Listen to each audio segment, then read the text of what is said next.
12 innings. Jeff Bagwell with the reaction. You know, obviously when you hit a game-winning home run, you get excited about it. And, we were happy the game finally ended in our favor this time, so it was obviously a big home run for us.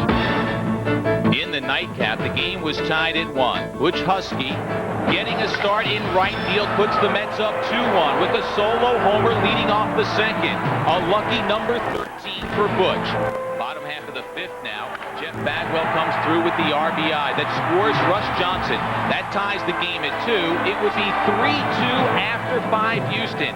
Al Leiter on the mound gets defensive help from Edgardo Alfonso. Looking like Brooks Robinson, he makes the play to get Ricky Gutierrez and rob him of a hit. Now top of the 8th, 2 on for John Olerud. The Astros with the 1-run lead, but it ends on his home run. It came off Mike McNulty, and the Mets had a 5-3 advantage. Rubber-armed Turk Wendell came into the game and pitched 2 innings for his 3rd save of the season, getting Bagwell to line to Baerga at second for the game-ending double play. Another comeback for Wendell and Valentine. The Mets record the 8-4 win. I love these guys. I mean, they're playing, they're leaving the herd out. What more could you say about Turk Wendell coming in like that? I think he's pitched 100 days in a row, and he keeps going out there, and he saved the day for us. Al gave us everything he had. You know, first time 5 days rest or 4 days rest. I think it was a little different for him, but he did great. Olerud coming off the bench, again, the 3-run homer. I mean, it all worked out. These guys are just playing great. It's a great group of guys. So the series would conclude on Wednesday evening. Mike Hampton left with the lead after 8 shutout innings, but he was nervous while Bobby Valentine watched from the Mets dugout chomping at the bit. In the 9th, Piazza, 2 on, 2 out, 2 strikes, and he homers to right center off of Billy Wagner. Emotions running high. Yet another comeback effort by the Mets. But in the bottom half of the inning, Brad Ausmus brings the faithful alive in Houston as he ties the game off of Dennis Cook. So we go to extra innings tied at 3. In the 10th, Greg McMichael, bases loaded, strikes out Ricky Gutierrez to end the inning. That set up the 11th, and Todd Hundley comes through. A pinch hit home run to straightaway center field off of Sean Bergman, and the Mets have a 4-3 advantage. 3rd homer of the season for Hundley, and he watched as Wendell struck out the side in the bottom half of the 11th, ending the game as Russ Johnson went down swinging. The celebration is on. The Mets win 3 out of 4. Each game a classic in the Astrodome. Matt, like I said, when I came back, just looking to contribute, to help this team out in any way possible. And, you know, that's what we're doing. You know, we're kind of flying by night right now and just doing whatever I can do. And yeah, it feels good to come up and hit a game-winning home run. I can't take this anymore. I mean, it's really nerve-wracking. These games have been unbelievable. And, you know, you got to give credit to all of our guys. I mean, I was just fortunate to, you know, get a pitch to drive. When that adrenaline kicks in and Hot Rod hitting the home run, I mean, you just can't help but get just a serious rush of adrenaline going through your body, and it takes your body, your whole game to another level. Some heart-pounding excitement from the Astrodome last year. We're at Shea for the start of a 3-game series tonight between the Mets and the Astros. Breezy, cool evening here at Shea. The Mets and Astros getting ready to start a 3-game series as the Mets' 9-game homestand continues. Now, what is it about these two teams? We just showed you the series from September of last year. You know, of course, about what went on in the National League playoffs in 1986. But it seems that every time the Mets and Astros get together, something memorable happens. Well, at this point on Geico Mets on Deck, we are going to go back 31 years for another Mets moment. With apologies to Eugene O'Neill, we'll call this version a long night's journey into day.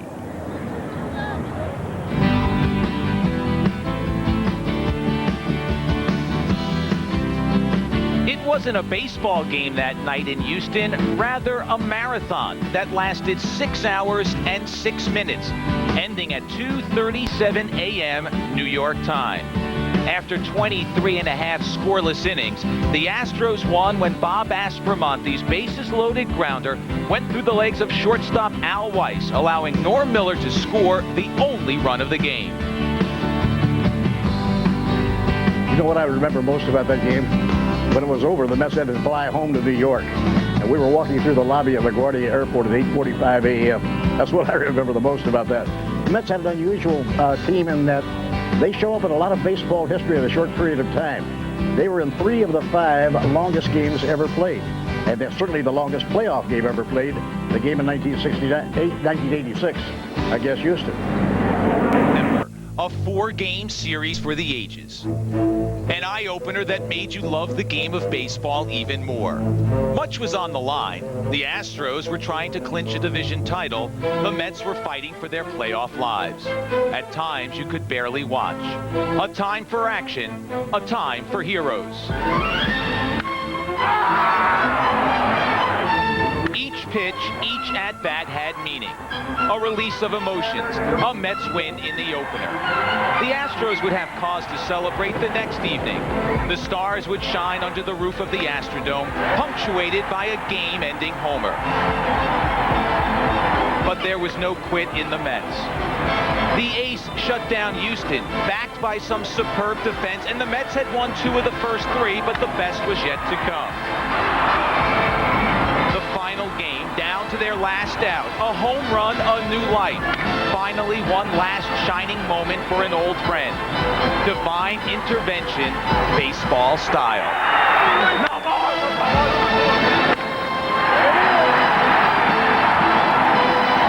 A series of memories. A chance for more tonight on Fox Sports Net, New York.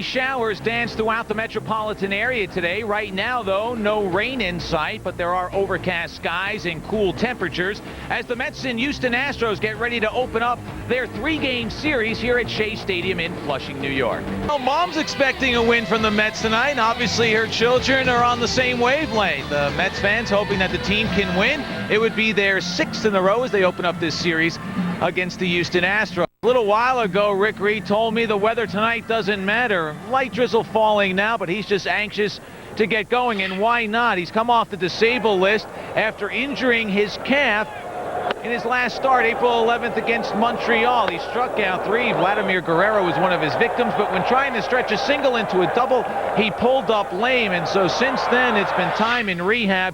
He looks for his 2nd win tonight and his 1st ever against Houston. Yesterday we asked Rick how he's feeling. Pretty good right now, but I'm sure tomorrow I'll be a little nervous. You know, I just need to go out there and stay within myself. I know the adrenaline's going to be up, but I just need to stay within myself and do what I've done in the past, and I think everything will be okay. So it's Reed for the Mets, Chris Holt on the hill for Houston. He's looking for his 1st win of the season, comes in with an 0-3 mark and an ERA of 6.04. Derek Bell and company are ready to rock. Matt Lachlan with you from Shea Stadium in New York, where it's cool and it's windy, and as the wind has been blowing in most of the week, so will it blow tonight. The umpires for tonight's game brought to you by National Arbitration and Mediation. NAM, the most timely, cost-effective way to settle your legal disputes. Bruce Dreckman calls the balls and strikes with Jerry Davis at 1st, Jerry Lane at 2nd, Rich Rieker at 3rd. The wind certainly played havoc in yesterday's game, which the Mets won thanks to an 8th inning error by Ramon Martinez, the shortstop for the San Francisco Giants. The Houston Astro lineup for tonight's game is presented by their manager Larry Durker. Craig Biggio from Long Island off to another good start with Derek Bell in right. Jeff Bagwell off to a tremendous beginning to this season at first base. Hexmet, Carl Everett in center. Ted Caminiti back with the Astros at 3rd. Richard Hidalgo, the left fielder. Paul Bacco behind the plate. Another ex-Met, Timmy Bogar, the shortstop. And Chris Holt will do the pitching. And Rick Reed on the mound for the Mets tonight. As you heard Rick, if you watched the pregame show, talking to Matt Lachlan about being a little bit nervous, you can understand that. Of course, Rick needs complete composure because he relies on excellent control. And the first hitter he'll go after, Craig Biggio. Off to another real good start to this season with 10 doubles, which gives him the National League lead in that department. Biggio, a native of Long Island. And the 1-0 from Reed. Fastball over at the knees, 1 ball, 1 strike. Look at the pine tar on Biggio's bat, all the way up to the label of the bat. I'm surprised he would do that because it would retard the progress of the ball, the velocity coming off the bat. Plus, that's freshly squeezed pine tar right there. Jeez. Nothing but the best. 2-1 to Biggio. But I can understand what he's got. He's got a lot of tape on his bat, and that's unusual in itself because you don't see bats taped up in the major leagues. Now you get the pine tar above the tape, but you need the pine tar for the gloves because you want to have that tight grip on the bat. You want the gloves to be comfortable. Below the knees, 3-1. None of that concentrated stuff for Craig Biggio. It's the real deal. It's the real deal. And concentration certainly something that Rick Reed will focus on tonight. Bobby Valentine was telling me before the game that it's not exactly a post-spring training situation, but right there a rarity. Reed walking a batter, let alone Biggio, let alone anybody. And Biggio with real good speed. Now he can steal some bases. He has not been that aggressive so far this year. Bobby Valentine looking on. The thing I asked Bobby was, is he going to be on a pitch count or are you going to watch his innings early on? And he said, really, at this point, Reed's going to make that determination. It's going to be an inning-by-inning thing with him. I'm sure that he'll be talking to Bobby Valentine and Bob Apodaca. As far as pitches are concerned, he's the best judge of how many pitches he can throw. He didn't hurt his arm. He hurt his leg. So now Derek Bell. Biggio back to first. You have to pay attention to Biggio. That defense for the New York Mets tonight is Olerud, Alfonso, Ordonez, and Ventura in the infield. Cedeno, McCray, Kincaid, left, right in the outfield, Piazza behind the plate. And just a few minutes ago, Kincaid was inserted in the lineup. Bobby Bonilla was scheduled to start in right. Bell takes a strike, 0-1. Well, last year, we're going to take a look. Now, there's Mike Kincaid. He said, what am I doing in this ball game? I was just sitting in the clubhouse, relaxing. And there was a... Keep in mind, Derek Bell with a lot of power last year. Derek Bell, 108 RBIs, 22 home runs. Off the plate, 1-1.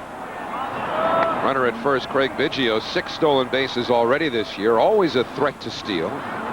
Tough situation. You really like to give Biggio a chance to run, but you got a guy at the plate, Derek Bell, who likes to swing that bat. He's very aggressive, and he likes that second hole. Does not like to bat fourth, and Larry Dierker's tried him there this year. 1-2 now to Bell. It's amazing how a major league player is comfortable in a particular situation. As you see Derek Bell's stats, 4 home runs, 16 RBIs. And then, for example, this guy you figure would be a great number 4 hitter, but he has talked to Larry Dierker and does not want to bat fourth. And I mentioned his production, 108 RBIs from a second-place hitter and 22 home runs last year. That's pretty impressive. He will strike out, a high strikeout hitter. And another one there. First for Reed, 1 man away. So good comeback by Rick Reed after walking Biggio. And Rick Reed showing good velocity inside and above the belt on Derek Bell. Threw the ball right by him. Keep in mind, last year it looked like that same pitch with Bell hit out in a dramatic home run in Houston. Scouting report on Rick Reed. Get his work and just keep the team in the game. Keep things simple tonight. Nothing simple, though, about dealing with Jeff Bagwell. He's on a 9-game hitting streak, going after the first pitch, fouling it back, 0-1. He's been on fire, and Howie, you mentioned him in the open, and the only guy hotter than Bagwell so far this year, Matt Williams, who was just voted the player of the month in the National League. He's been on fire, but Bagwell is an outstanding all-around player. Very good defensively at first base. Matt Williams with 10 home runs. Bagwell has 8. Bagwell tied for 4th in the league in that department. His 22 RBIs tie him for 3rd in the National League. And a fly ball right field. The wind will play havoc with it, but the wind basically blowing in. Kincaid there for the second out. You know, one thing that Jeff Bagwell does, he's an outstanding offensive player. If you compare him and John Olerud, they both look very good swinging that bat. Now you see Jeff Bagwell's front foot, it goes back, and then he comes through with his hands. And he pops the ball up. He is just a little bit behind on that ball. But his front foot, it's amazing, will go back, plant, and then his hips come through. It's a torque where that body spins, and he's got to be awfully strong to hit that way. Now, the picture-perfect swing is the first baseman with the Mets, who we'll watch later on, John Olerud. Carl Everett, a former Met with good power. 0-1 to Carl. Everett, the everyday center fielder for the Astros, who are without Moises Alou, perhaps for the entire season, although Alou's been making some noise about coming back as soon as the month of August, but that's downplayed by members of the Houston front office who feel they'll be lucky to get Alou back at all. So Everett's playing center field, and Richard Hidalgo is playing left field every day. Without Alou, they are leading the league in batting. 0-1 to Everett. He tried to hold his swing, and he did, according to third base ump Rich Rieker. Well, Carl Everett was a guy that Jerry Hunsaker, when he was assistant general manager here in New York, he liked Carl Everett's abilities, and he picked him up last year. Carl did a nice job in Houston. He's hoping that Carl Everett will be more consistent this year.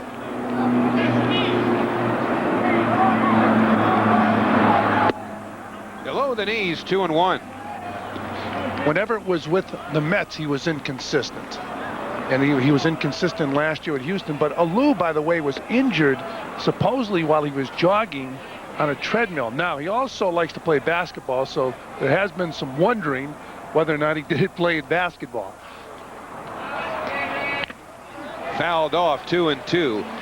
Moises Alou gave a very detailed description of what happened on the treadmill to the doctor. And as skeptical as some in the Astros organization might have been, the doctor said that the explanation was so specific and so believable that they've basically just shrugged their shoulders and said, listen, we've got to live with it. Nothing's going to change about the injury or diagnosis. So. Too specific. Now watch this. You don't want this if you're a catcher. Mike Piazza going down after the ball, foul tip right off that shoulder. There is a little bit of padding there, but not very much.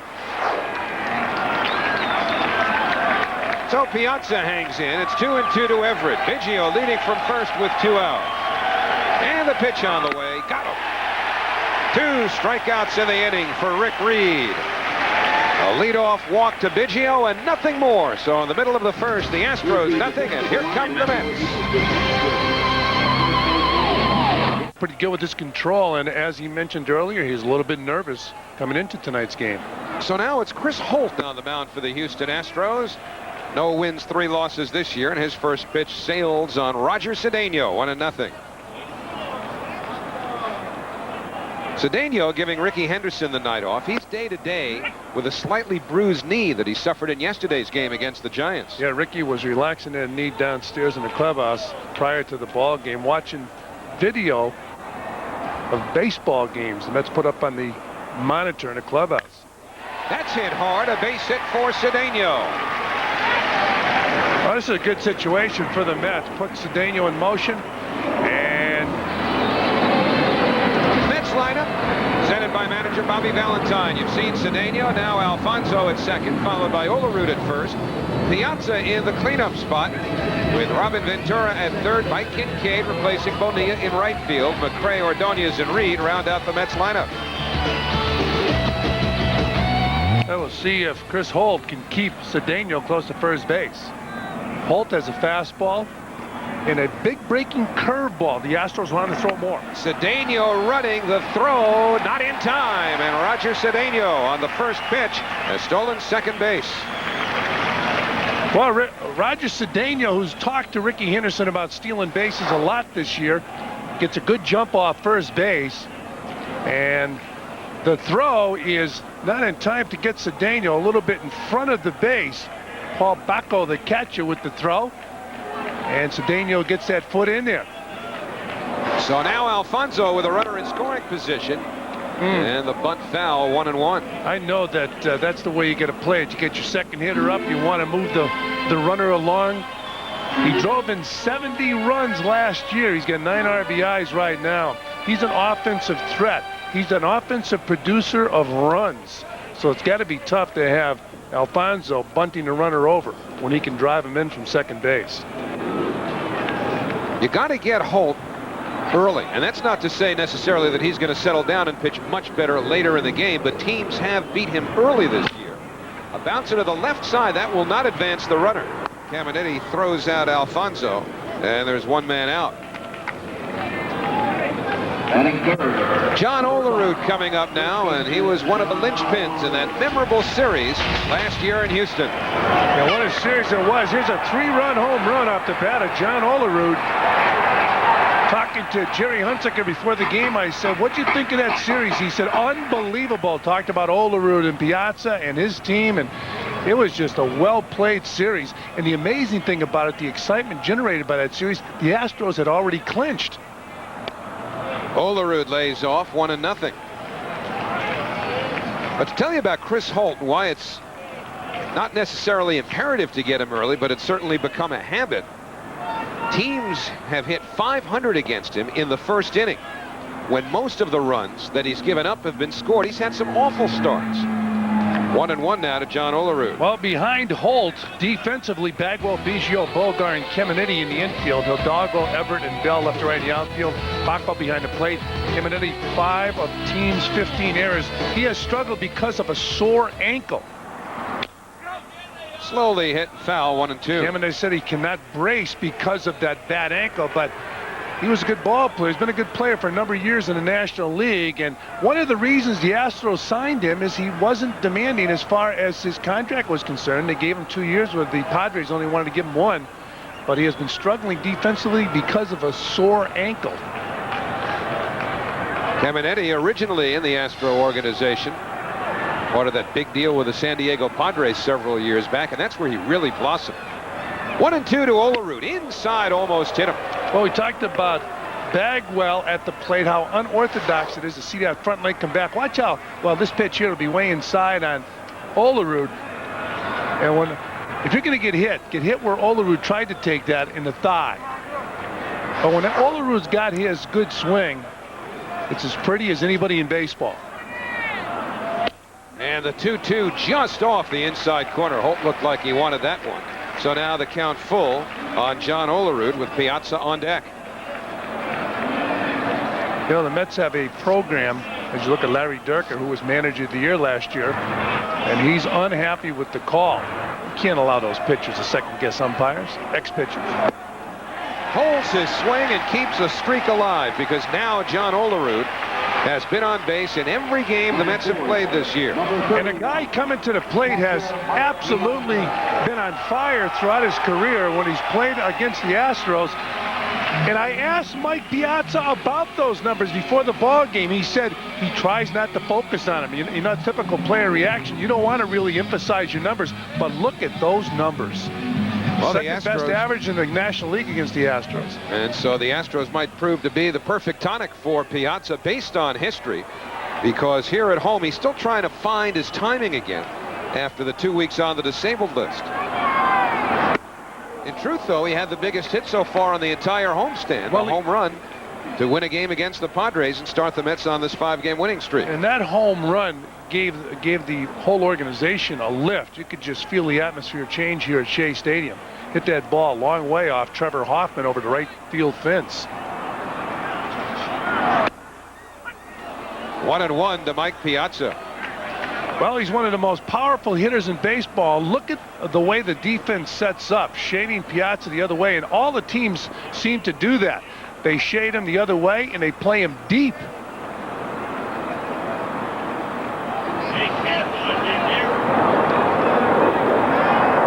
the 1-1 pitch. Grounded through the hole, a base hit into left field. Here comes Cedeno around to score.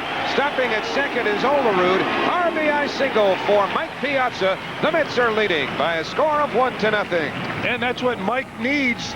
That's what he needs to get going. I mean, it takes a while when you're out 2 weeks. He was hot prior to his injury, and right there picking up a base hit and driving in a run. And we showed you the stats about how hot he has been against the Astros throughout his career. And right here, Holt goes inside, and Piazza gets ahead of the bat and gets it into the hole, driving in a run. So that will relax Mike Piazza. Another shot in the hole, and Cedeno with that good speed, no play at home plate. So that's what a hitter needs to come out of a slump, just a base hit, driving a run. And the stolen base pays off. Robin Ventura now takes ball 1 from Holt. Ventura with 21 RBIs, tied for 5th in the league. And the first inning problems for Chris Holt continue. 1-0 to Robin. And he takes a strike that evens the count.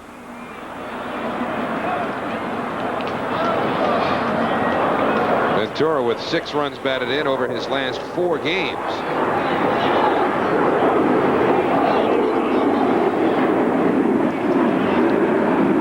Nice stop by Baco. It's 2-1. Boy, it's going to be hard to get one out of here tonight. In fact, the way the outfield was playing Piazza, although they certainly did play him the other way, which a lot of teams will, in deference to his tremendous power to the opposite field. Here they're basically playing Ventura straight up. The wind over the last few days has been pretty consistent. It's been blowing balls across from left to right field. If Piazza hits his best bolt, it's going out of here. Well, you know what? He did yesterday, and it stayed in. There's a line drive, base hit for Ventura. Olerud had a hold at second, so now Cookie Rojas will put up the stop sign at third, and the Mets have the bases loaded. Well, Robin Ventura hitting the ball right back up the middle.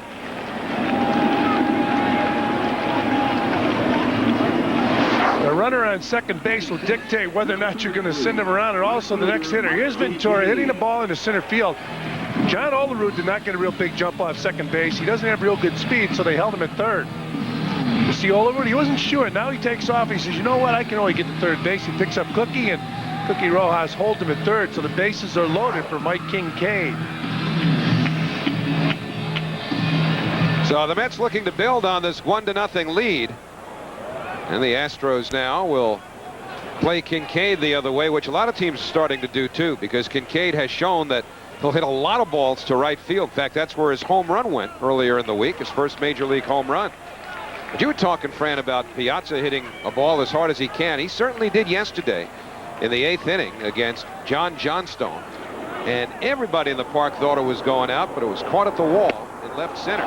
His best bolt's going out of this park. Nothing's holding that guy. So you think he could do even better than the one he hit against the wind yesterday? I mean, this guy's got as much power as anybody I've ever seen in a game, including Mark McGwire, and he hits the ball as far as anybody. Here's a good pitch from Holt, just catching the corner, and now you see why Biggio had all that pine tar in his bat. Mike Kincaid with the gloves. He said, maybe I'll get some pine tar. Oh, he does that. Here's a little bit, not too much. A 1-1 pitch. Well, he challenged him upstairs. You know and what? Now the count of ball and 2 strikes. You see what he immediately did? He went up with his gloves to put it on a pine tar again. It looked to me like that bat was going to come out of his hand again. Going back onto that pine tar with those gloves. It's one of the dilemmas of batting gloves. You need a lot of pine tar. His first swing, the bat flew out of his hand. Second swing, it looked like it was going to fly. And his immediate reaction, pine tar. Fouls off a breaking ball. Still 1-2.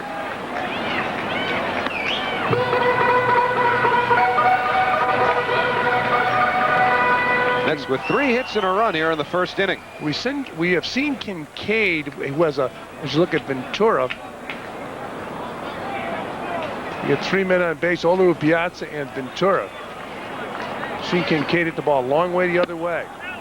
Kincaid holds his swing, 2-2.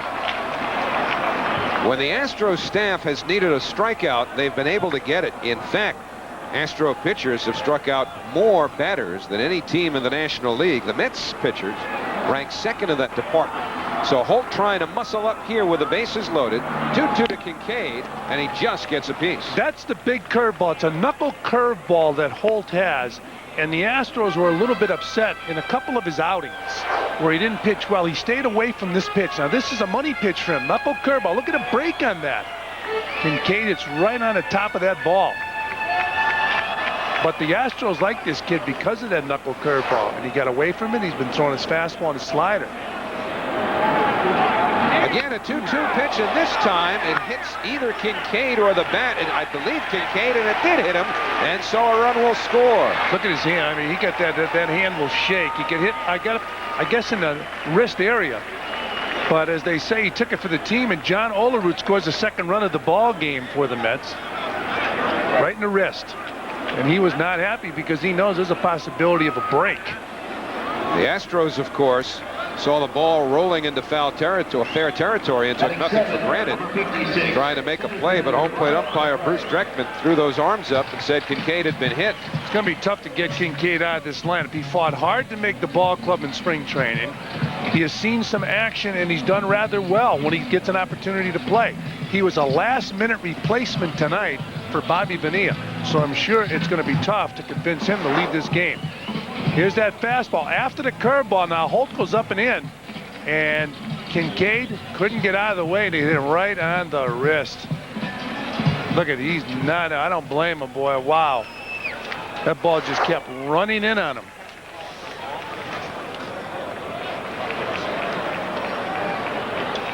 So the bases remain loaded. Kincaid gets an RBI the hard way. The Mets have a 2-0 lead, and Brian McRae, who hit a grand slam over the weekend, up with the bases loaded again. Fastball taken away, 1-0. The home run on Saturday was the 5th grand slam of Brian's career. It came off of Jerry Spradlin. So you've got Piazza, Ventura, and Kincaid aboard as Brian McRae fouls it off to the left side, 1-1. Well, Vern Rule now going out to talk to the young right-hander. Chris Holt is a pitcher who missed a complete year last year with an arm problem. And Vern Rule, the pitching coach with the Astros. Brian McRae Saturday hits the ball over the right field wall. A grand slam for the New York Mets. And Brian McRae and Shea Stadium was rocking. He was rocking again yesterday. And now Brian McRae is at the plate with the bases loaded once again. No, Vern Rules had to wear out a path from the dugout to the pitching mound in first innings. Of course, you can only go out there once before you have to take the pitcher out. But it's kind of perplexing why a pitcher would have so many problems early and then settle down. I mean, they'd say that about some of the outstanding pitchers in the league over time. The Carltons, the Gibsons, the Seavers, you had to get them early or you weren't going to get them at all. 1-1 to McRae outside, and even though Holtz had first inning problems, he's been able to settle in somewhat after that. If you take a look at him, he's a young player who missed last season. Well, I should say he's not that young. He's about 27 years old, but he's a guy that, I mean, he's still feeling his way. He's trying to really make this ball club right now. I mean, best scenario for Jerry Hunsaker and the Astros, they wanted Holt to start the season in New Orleans, their AAA affiliate.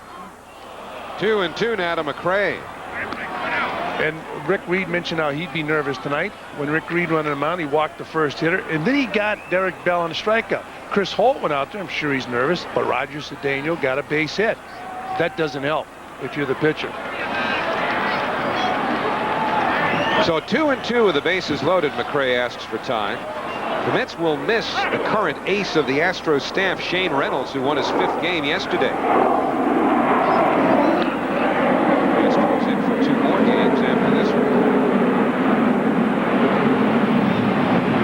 See Mike Hampton, the left-hander, and Sean Bergman, the right-hander. Al Leiter and Bobby Jones round out the Mets rotation against Houston.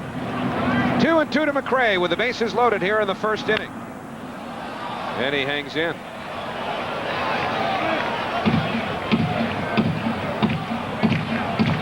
So Mike Piazza, the runner at third. He drove in the first run with a ground ball single. Robin Ventura is at second. He too singled, and then Kincaid was hit by a pitch.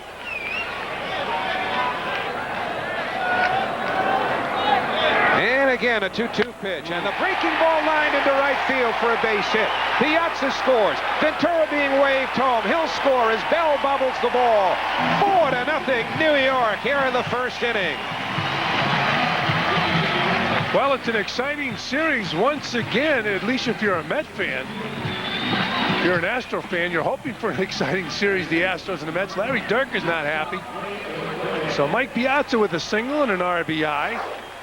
And here's Brian McRae driving in 2 runs, just slapping that ball in the right field. Derek Bell coming in, and When he came up to throw, he dropped it, so 2 runs score, and the Mets now have a 4-0 lead. Good swing by Brian McRae. Just releasing that bat after making contact and following through with one hand, similar to what his dad did when he worked under Charlie Lau with the Kansas City Royals. Ordonez, the 8th batter in the inning, takes a strike. Kincaid stopped at second on the base hit by McRae, so the Mets with runners at first and second. And Ordonez trying to build the average back up. He's got 7 for his last 22.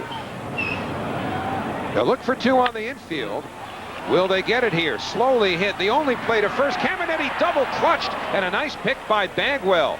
Caminetti almost lost that play altogether. We showed you a graphic earlier. 5 errors of the 15 errors by the Astros. Caminetti has 5, struggling with that bad ankle, and that can turn into a confidence problem after a while.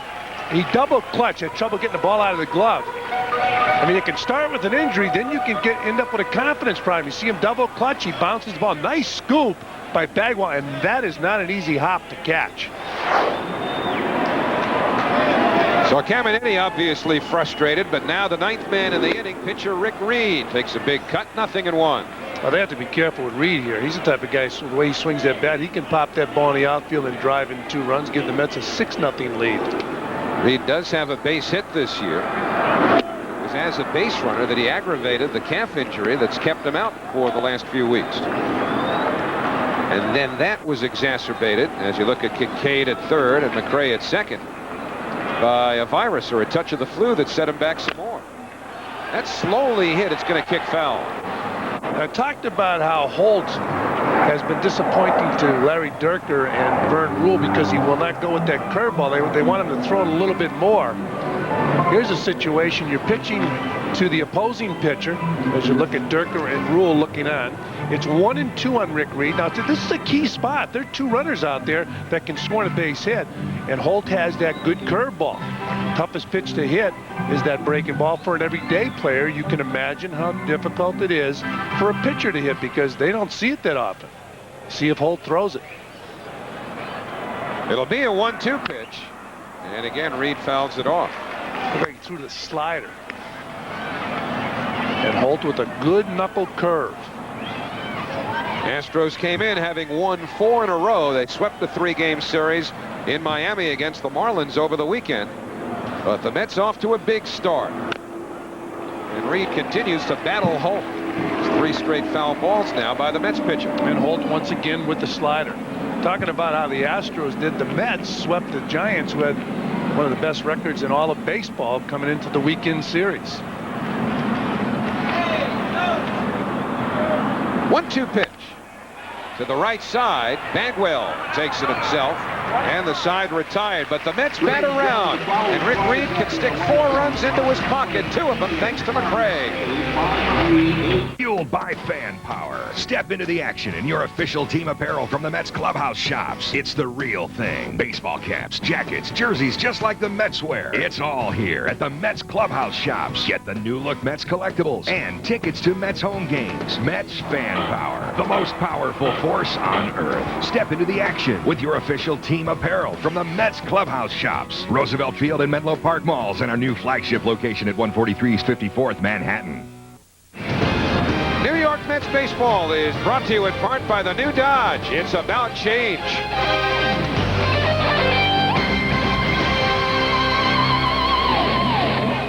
The Mets batted around in the first inning, scoring 4 runs off of Chris Holt. Nice cushion for Rick Reed, making his first start in 3 weeks. So Chris Holt continues to lament those early problems. Mets with 4 hits. He hit a batter, which allowed a run to score. And now Reed will go to work against Ken Caminetti, Richard Hidalgo, and the catcher Paul Bucco here in the second.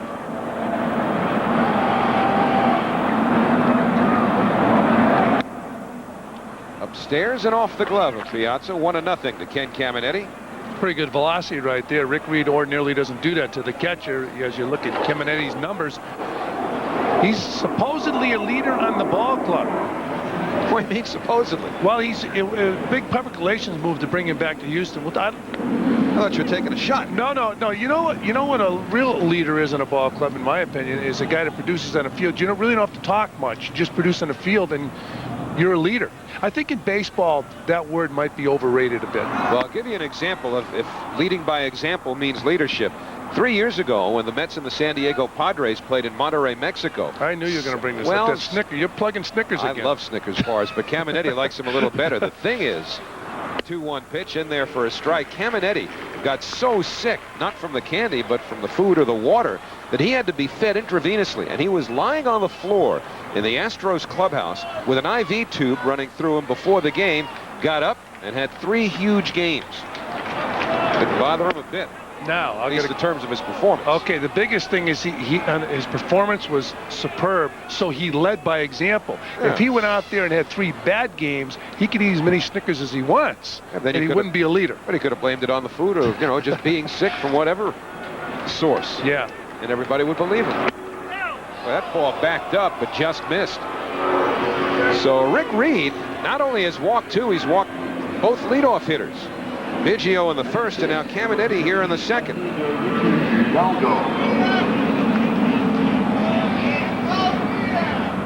Reed's calf problem was not created in Montreal. It was, in fact, an aggravation of an existing injury, which he suffered in spring training. In fact, he came out of 1 spring training game early, continued to throw on the side, do some more side work after that game.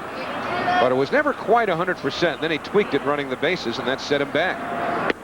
Upstairs to Richard Hidalgo. Well, the Mets took no chances this time. They wanted him completely healed. They need him in their rotation. Rick's first start was in game 2 of the season. He gave him 6 real good innings against the Marlins. That's Luke. Late start for McRae, and he gets there. See, Howie, you were mentioning before that no ball's going out of this ballpark, so therefore the wind is blowing in. If McRae was listening to you right there, he'd have busted in right away. Because the ball kind of deceived McRae. You can see him on the monitor, see him in center field, he starts back and he comes in. Howie mentioned that wind a little while ago. Well, you see, here on Fox Sports Net New York, we consider ourselves a full-service operation. Meteorologists. So, whatever it takes. Whatever it takes. So Hidalgo retired, and now the catcher, Paul Bacco.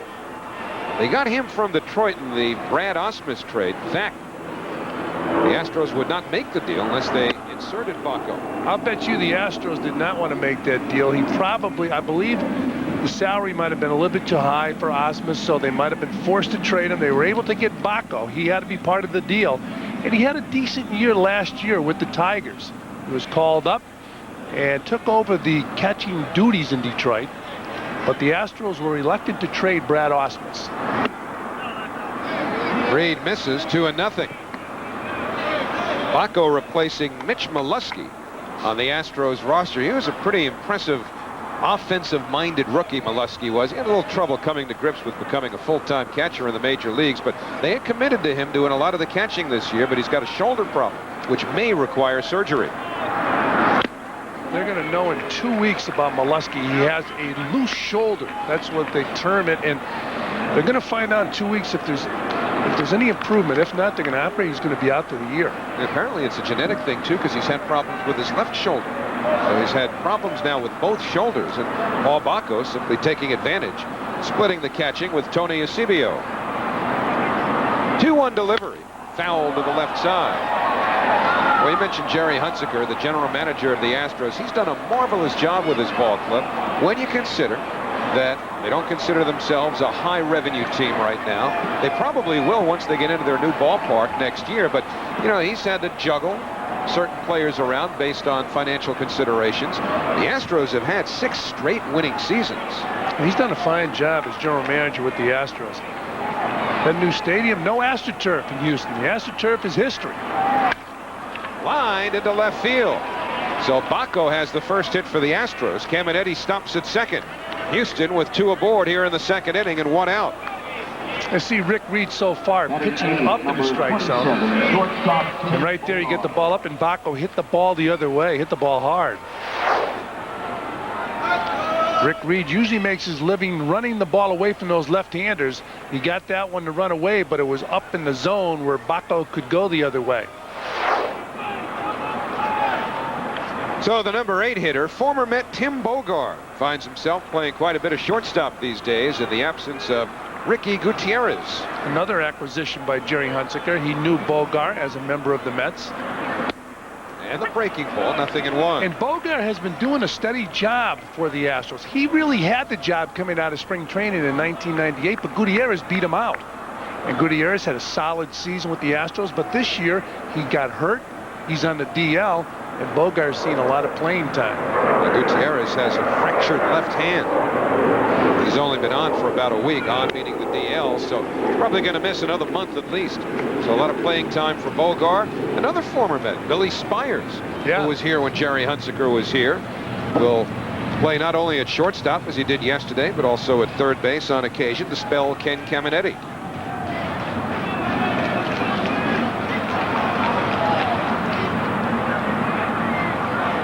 Nothing and 2 on Timmy Bogart. Pitcher due up next.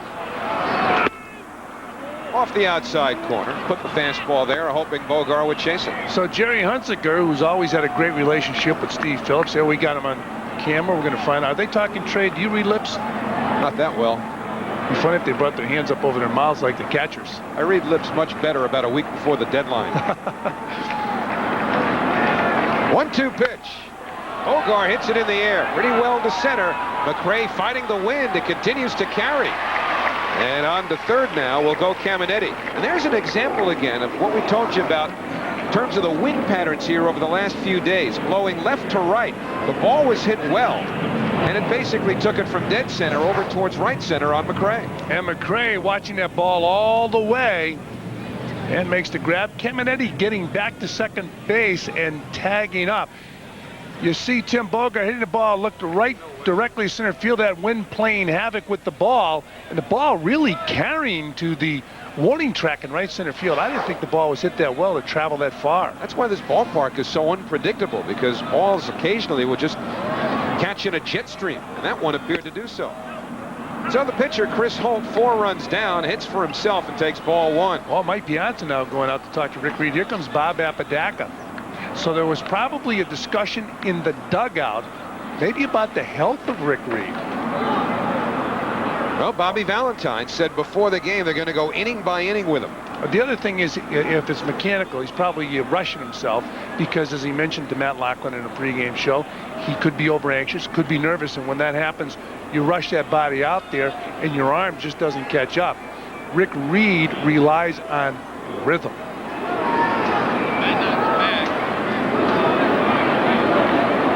When that rhythm is off, you got a problem doing just about anything on a baseball diamond. Reed trying to find his. Behind the pitcher, 1-0. That just missed the outside corner. That was not a bad pitch. No, that was a Rick Reed pitch right there. Now, last year, keep in mind, he was getting that pitch. And they're going to enforce the catchers to stay in the catcher's box. So catchers really can't go out and give that target off the plate. Rick was pitching off the plate at times last year. Typical movement on his pitch. It'll run back into a right-hander. Of course, he didn't want to get it that far in. And now Reed behind Holt, 3-0. And you know this is not Rick Reed.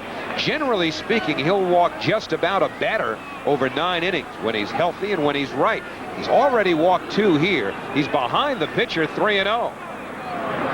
And that fastball is right there. Well, you mentioned the weather here, the wind blowing in, so you get a pitcher at the plate. You might as well throw it out over the plate, let him hit it as hard as he can, up in the air, and get a fly ball. Mike Piazza told Rick Reed, shake your head no.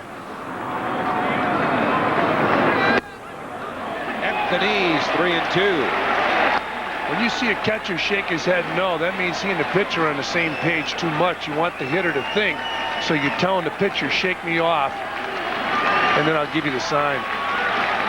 Automatic start for the runner at first, Bacco. Runners at the corners, and the payoff pitch to Holt. Line to base hit to right center. Caminetti scores. Bacco on his way to third. An RBI single by the pitcher, Chris Holt. And it's now 4-1 New York. Well, that's what Rick Reed's got to do. It's a 3-2 pitch and a pitcher. You got to throw him a fastball and throw a strike. He got into Holt's area where he could handle the ball. The ball was up, and Holt hits the ball hard in the right center field. managers and pitching coaches can live with that a lot easier than they can live with a walk, especially to the opposing pitcher.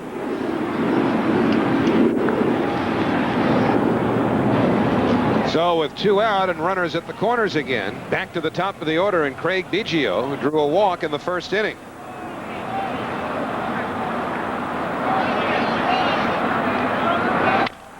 Breaking ball, and that's tapped foul past third base coach Mike Cubbage, just to handle those same chores with the Mets. Biggio's been hot lately, 15 out of his last 46. He's got 10 doubles this year. He now leads the Astros in career doubles with over 300. Played his collegiate ball at Seton Hall University. And a baseball rarity by most standards. A converted catcher now playing second base. That's unbelievable. Came up and in on him, and it's 0-2. And he made a great transition, very smooth to second base. He got some help from a St. John's graduate, Matt Galante, who's a coach at the Astros, worked very hard with the Beige. As Biggio got tired of hearing how well he ran for a catcher. So he runs well for a second baseman now. Especially well for a second baseman. Ridiculously well for a catcher. Yeah. So Reed ahead here, 0-2. Fly ball left field. Kincaid over, and the side retired. So 1 run, 2 hits. The Astros leave 2, middle of the second. 4-1 New York. Innings. You see Mike Kincaid, looks like Scott Lawrenson, the assistant trainer with the Mets, checking out that wrist. Now, he's trying him out for strength. That's a problem. It's either a problem now or it's going to be a major problem tomorrow when you get hit in that wrist. Mike Kincaid fought and made the team in spring training. He's still fighting to stay in the lineup.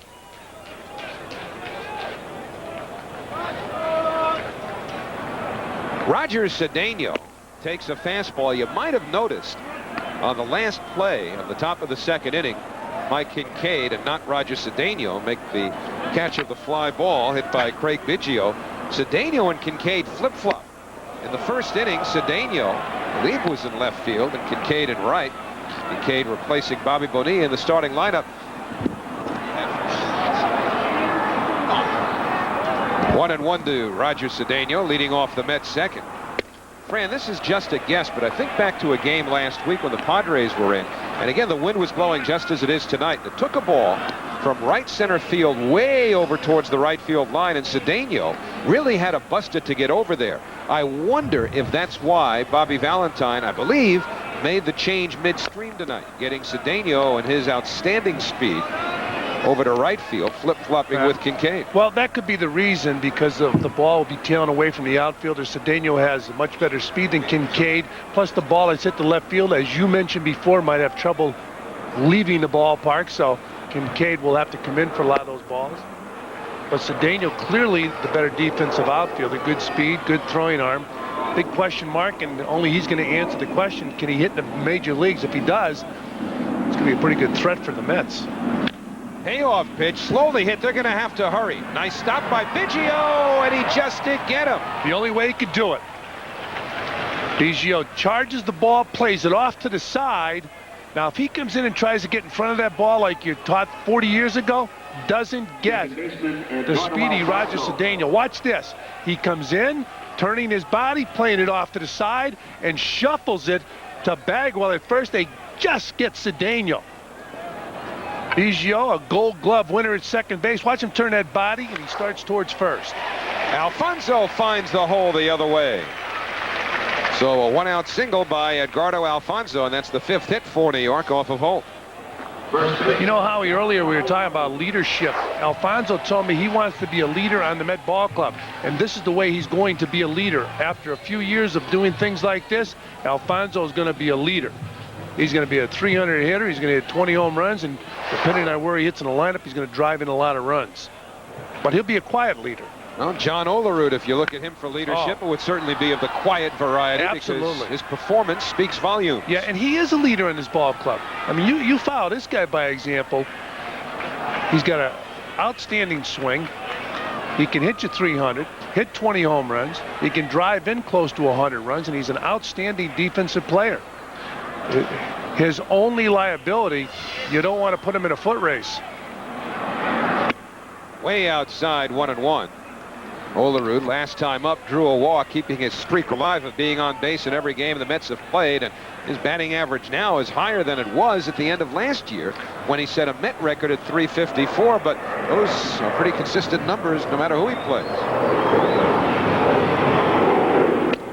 Off the inside corner, 2-1. He claims that his success right now is because of his balance at the plate.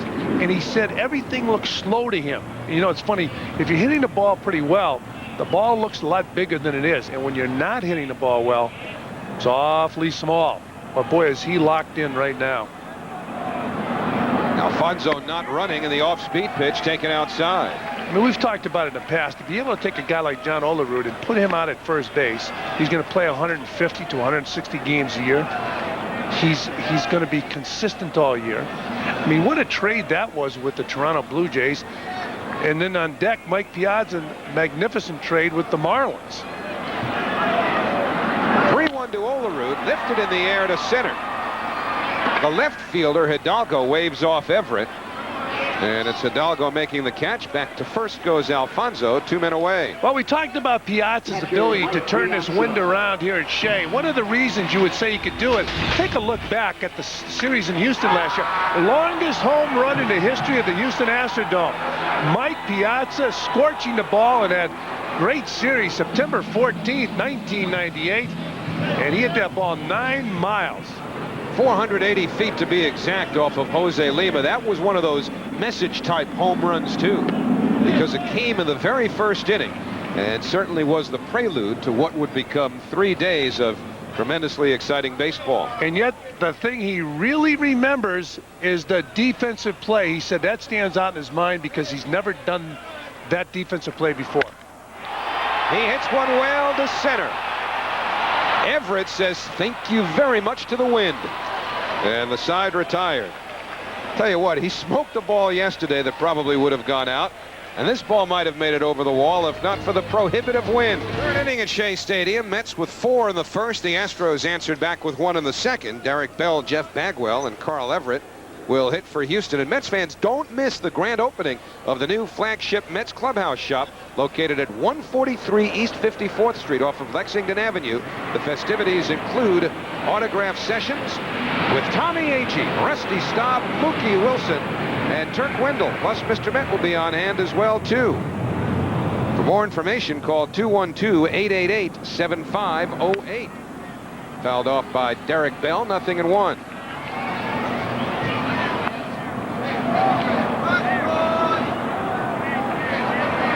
By the way, that clubhouse shop opening will be tomorrow.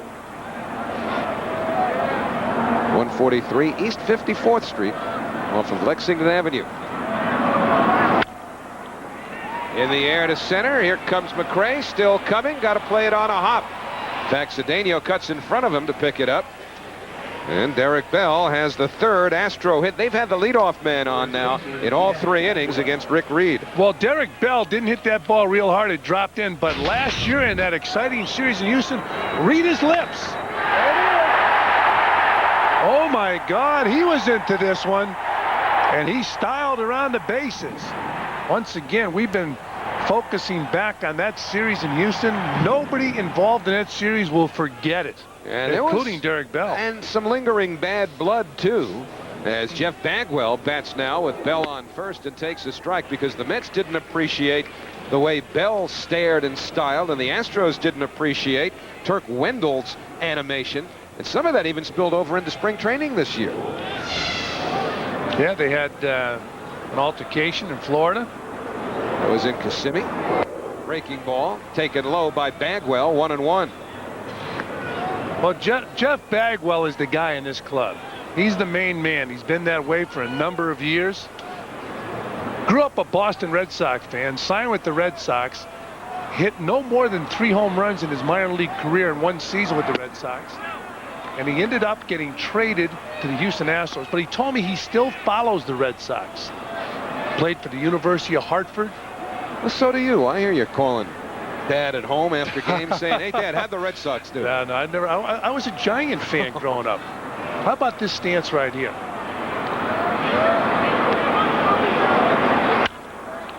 In the air to center. At least that's where it starts out. Cedeno in now, and he makes the catch. So it started out dead center, and eventually Brian McRae had a yield to the right fielder Cedeno. One away.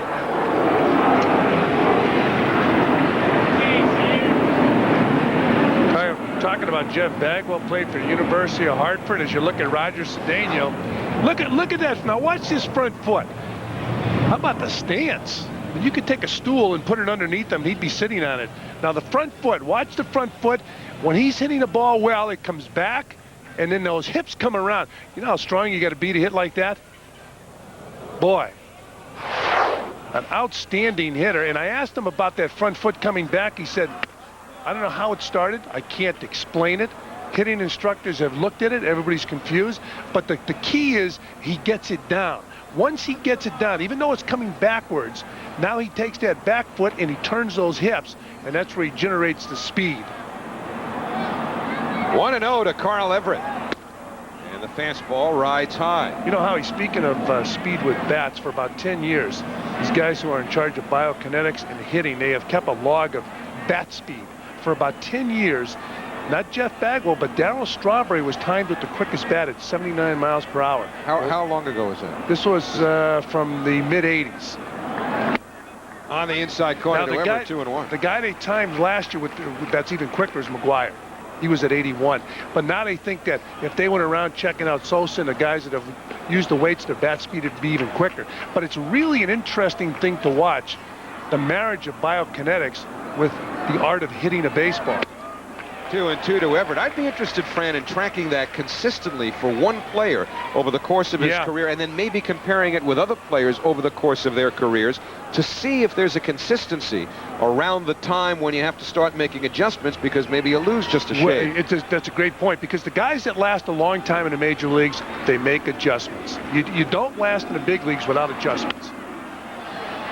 Fouled away, 2-2 to Everett. It's either, for a hitter, it's maybe going to a lighter bat, taking a shorter stride, taking a longer stride, but there are adjustments to be made. This guy here is going to be around a long time. I don't know if that back of his can continue to take that pounding where the foot comes back, but think about this guy as an all-around player. You're seeing two of the best first basemen in all of baseball as far as all-around is concerned in this game tonight.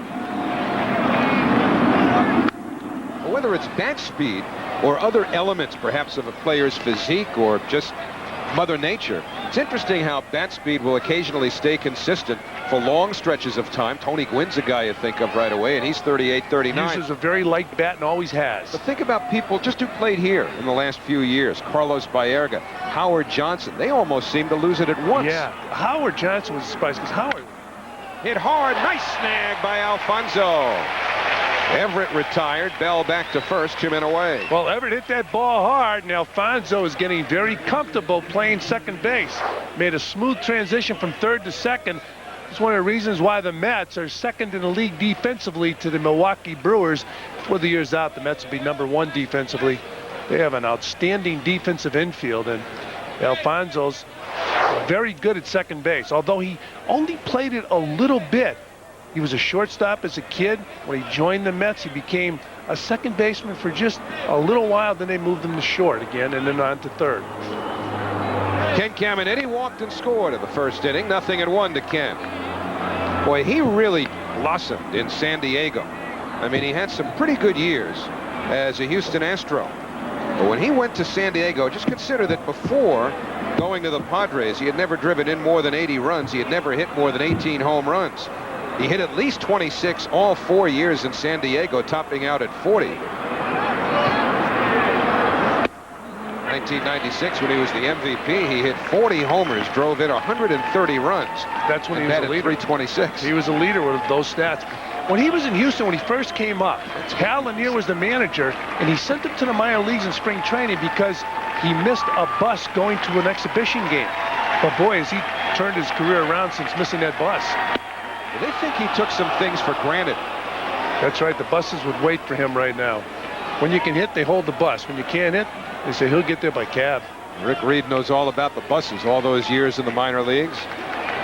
Savoring opportunities like facing some of the league's elite. Ken Caminetti ahead of him here, 1-2 with 2 out and a runner on first. Got him. What ball movement. Wow. That's the Rick Reed pitch we've become accustomed to watching. Nothing Ken Caminetti can do except put down the bat, go get his mitt. Middle of the third, 4-1 New York. Robin Ventura leads off the last of the third for New York. It's 4-1 Mets. He goes first ball hitting, lines one down the line towards the corner, but foul. You know, Howie, for years I watched George Brett hit in the American League, and he broke in when Kansas City when I was there. Now, watch the similarities between George Brett and Robin Ventura. Now, George, in his stance, he's got a lot more weight on his back foot. Now, if you watch George when he goes forward, they have a similar approach. Now, George worked with Charlie Lau, and you see that weight shift? And a disciple of Charlie Lau was Walt Riniak, a batting instructor that Robin Ventura broke in under in Chicago. Now watch Robin Ventura, similar swing. Robin said that he's been compared a lot to George as far. Look at that. That's uncanny. It's almost like he was imitating George Brett, but you know, George got hit with a lot of pitches like that too. That ball just got away from Holt. Second batter hit by Holt. So the second time Bobby Valentine's had to come out and examine a player. Well, and the thing is, you got to be careful. You see the way Bobby Valentine steered out there. I don't blame him because you don't want to get your players hurt. So what happens, though, even I think it wasn't intentional. And even if it's not intentional, sometimes you have to do the same thing to the opposition. But if you're going to hit somebody with a pitch, in professional ball, this is what you're going to do. You're going to throw it inside. Now, we talked earlier about some bad blood. If this is intentional, it's going to heighten the bad blood. Now, you see Holt's reaction? It's not intentional. It's not intentional. The ball just got away. They try to pitch him in, and they hit Ventura. But Bobby Valentine was staring at Holt as he was walking out. You see Ventura getting hit right in the back. And Holt hitting Ventura with a pitch. We talked about the bad blood in the series last year, and we flash back to spring training. And you see Bell getting hit. And retaliation at Wendell. Inside to Matt Franco. Could it carry over to Shea Stadium? Never know. But Holt's reaction to me was he wasn't throwing at Ventura. If you're throwing at somebody, you hit him and there's no reaction. You watch him walk to first base. Well, you certainly wouldn't expect him to have been throwing at Mike Kincaid with the bases loaded either in the first inning. No. So you got to give him the benefit of the doubt on both counts. And a bouncer to the left side. Nice scoop by Caminetti. They've got one back to first and a double play. Beautifully executed double play by the Houston Astros, started by Ken Caminetti. We talked about Caminetti struggling early in '99 with errors, but he's won Gold Gloves in the past. Flips his ball to Biggio at second base, the Biggio over to first to Bagwell, and they just do get Mike Kincaid. Another angle. Boy, how important is that glove, that webbing of the glove where you catch that ball and then the flip to second and back over to first. So Ken Caminetti starting a double play. And Brian McRae drove in two with a single in the first inning. Brian's average now at 208. And he drives this one the other way. Back goes Hidalgo to the warning track to put it away.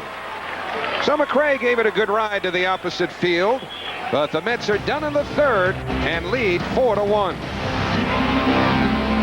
To do with Mets pitching. Most innings pitched without allowing a walk. Well, Rick Reed can put up a pretty long string. And then, of course, the pitching staffs in the 1960s. One specifically, which was honored here yesterday, would come to mind, that the 1969 World Championship team. 30th anniversary celebrated here yesterday. On a very 1969-ish kind of day when you think about how the game evolved. Ball one to Richard Hidalgo, but Boy, the wind played havoc with a pop-up at just the right time yesterday, just as the elements cooperated so consistently 30 years ago. Hidalgo flied out to center his first time up. Ball 2. Remember now, Reed has allowed the leadoff man to get on base each of the first 3 innings, and he's behind Hidalgo here 2-0.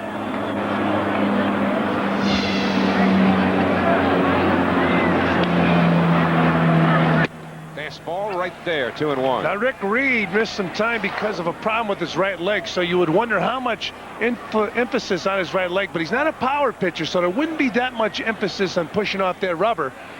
So Rick Reed, I'm sure, is completely healthy. A pop-up to the right side, drifting over towards foul territory, and Olerud now well into foul ground, puts it away. You know, Howie, you mentioned the '69 team being celebrated here yesterday, 30th reunion, the 30th anniversary. Well, watching Rick Reed when he bent that right leg, you would think of a guy like, not necessarily similar to Tom Seaver, but Tom had that leg that bent way down and pushed off the rubber. And Tom said the reason he had that was when he was a youngster, he was smaller than everybody else. So he had to drop way down and really push off the rubber. And then as he got older, he got bigger and stronger, and it helped him. Low to Paul Bacco, 1-0. Jerry Koosman also had that same type of delivery. Rick Reed, of course, doesn't go down that low with that back leg. And I'm sure Rick is concerned about how much emphasis he places on that leg right now. He doesn't want to miss any more time.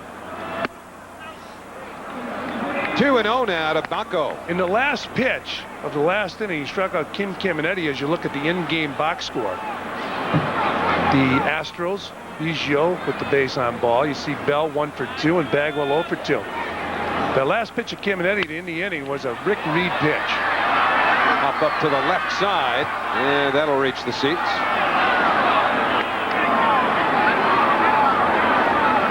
Mets with 4 runs on 5 hits. The Astros a run on 3 hits. Couple of hot teams getting together tonight.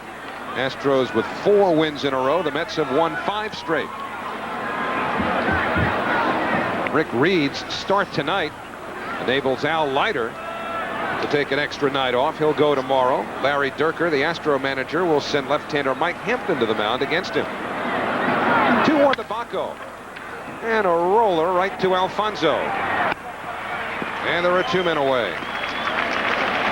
So 2 out, nobody on. Tim Bogar coming up. And Bogey was right in the middle of all the emotion last year during that memorable series in Houston. Game 1 of the doubleheader. Matt Molesky, the hitter. That's Jay Payton, Fran. And Payton with the throw to the plate, and bad arm and all, Payton, a pressure throw, nailing Bogart home plate. And keep in mind, when you see this going on from that series last year, the Houston Astros had already clinched their division. The Mets were fighting for the wild card. But what a series. You see Bogart, who crashed in to Mike Piazza on that play. And that play took place in the bottom of the 9th inning. Bogar was carrying the potential potential winning run to the plate. But Payton's throw enabled that game to get into extra inning.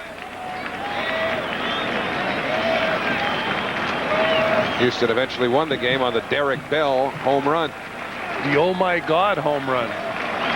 Reed ahead 0-2.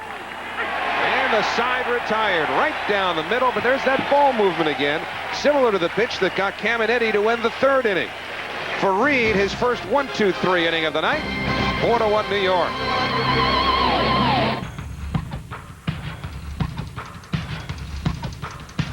Show up at Shea for batting helmet day. Sponsored by AC Delco and Tanza Automotive.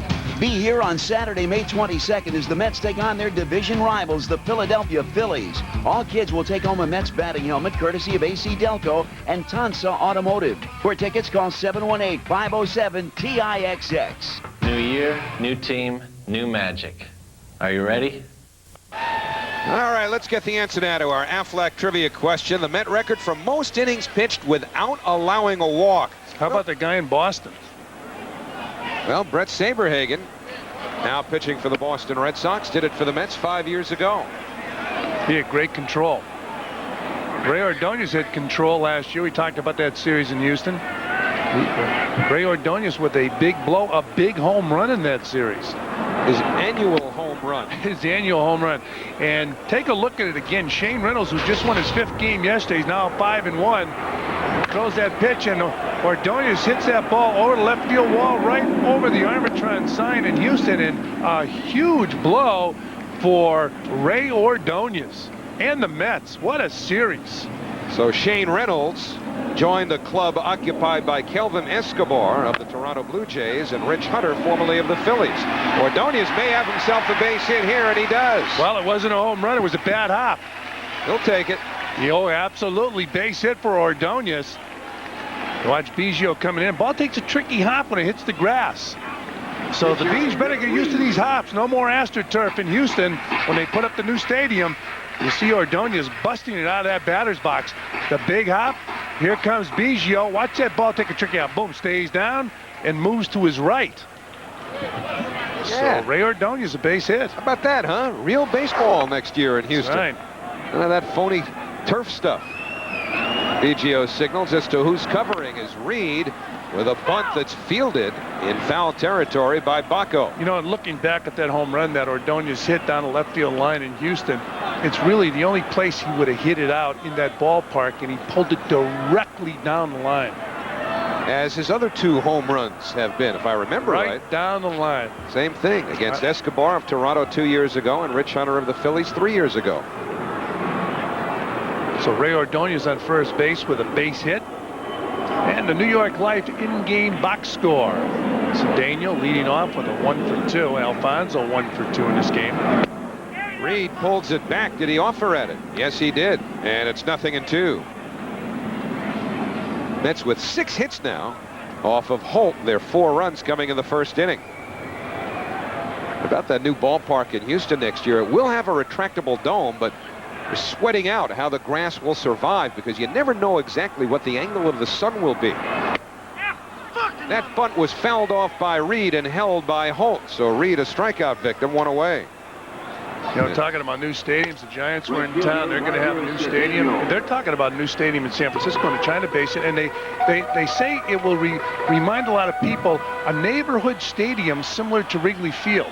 They're going to have a lot of mass transit there. They're going to only own 7,000 parking spaces. Rick Reed's not concerned with that right now. But Houston, we talked about Houston with a new ballpark coming up. That 8th wonder of the world had a shelf life of about 30-some years. Because wonders don't last as long as they used to, huh? 1-0 to Roger Cedeno. No relation to a guy who used to play at the Astrodome named Cedeno, an outstanding talent. Cesar Cedeno. He was a great player.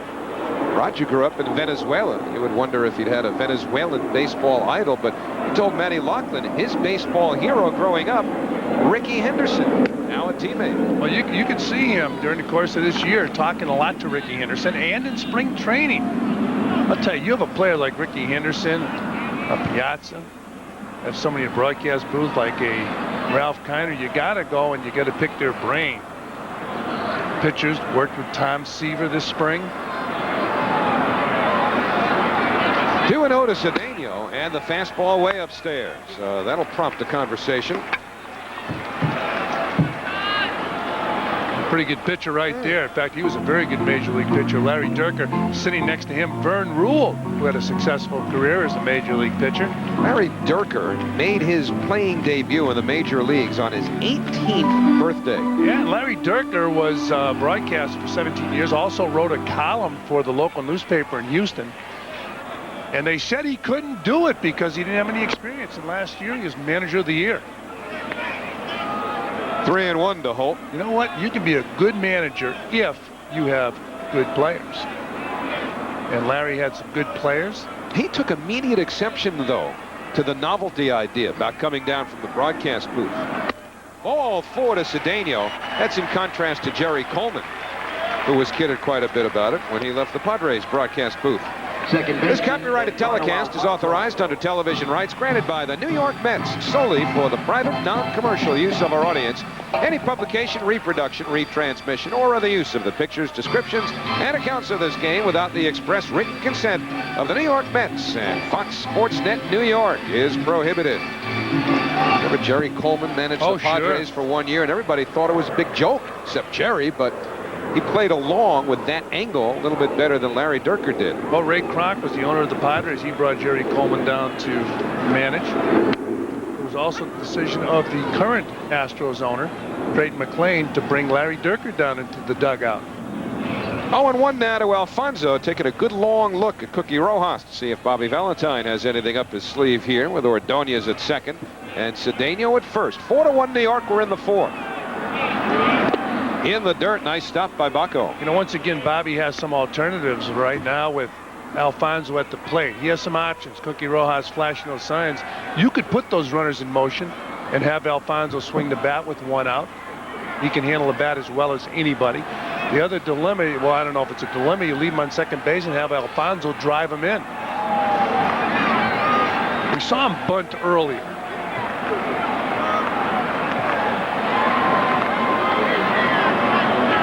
Roger Cedeno not wearing loafers tonight. He's got the conventional laces on. Not that any ball player wears loafers. There's a double play ball, and Caminetti throws out Cedeno. The inning's over. I mean, that should be the next step. They wear fake stirrups. I love it. Loafers on the field with cleats. Fifth inning at Shea Stadium, 4-1 New York. And for the play-by-play, Fran Healy. All right, Howie. Chris Holt leads it off. Rick Reed's first pitch is down low, ball one. So 1-0 on the Astro pitcher, who's 1 for 1 in his game. RBI single in the second inning, accounting for the only Astro run on a cool evening here at Shea Stadium. Fastball for a strike. 1-1 on Holt. After Holt, we'll go to the top of the Astro order. It'll be Craig Biggio and then Derek Bell. 4-1, the Mets on top of the Astros, first of a 3-game series. Final series of the homestand. And Holt hits the ball slowly to second base. Alfonso over to Olerud, one down.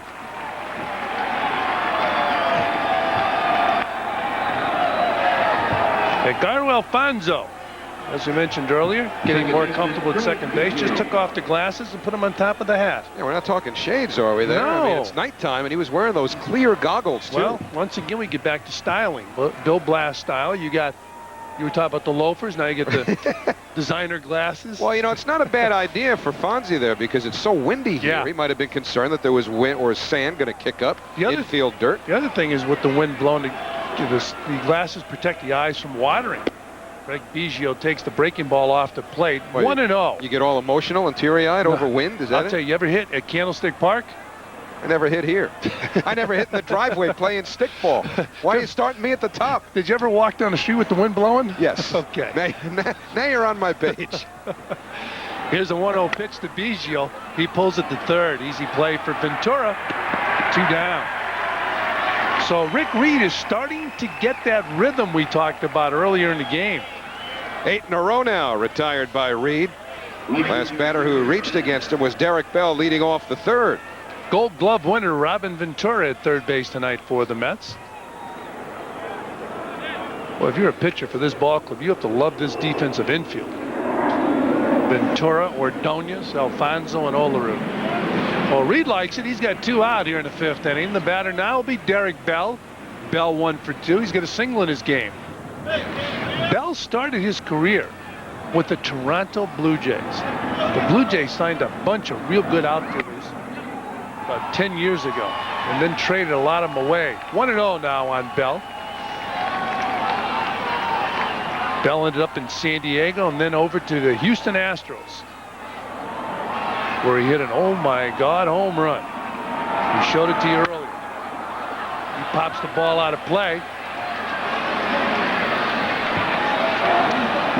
So 1 ball and 1 strike on Derek Bell. That was a pitch Derek Bell might have been able to handle.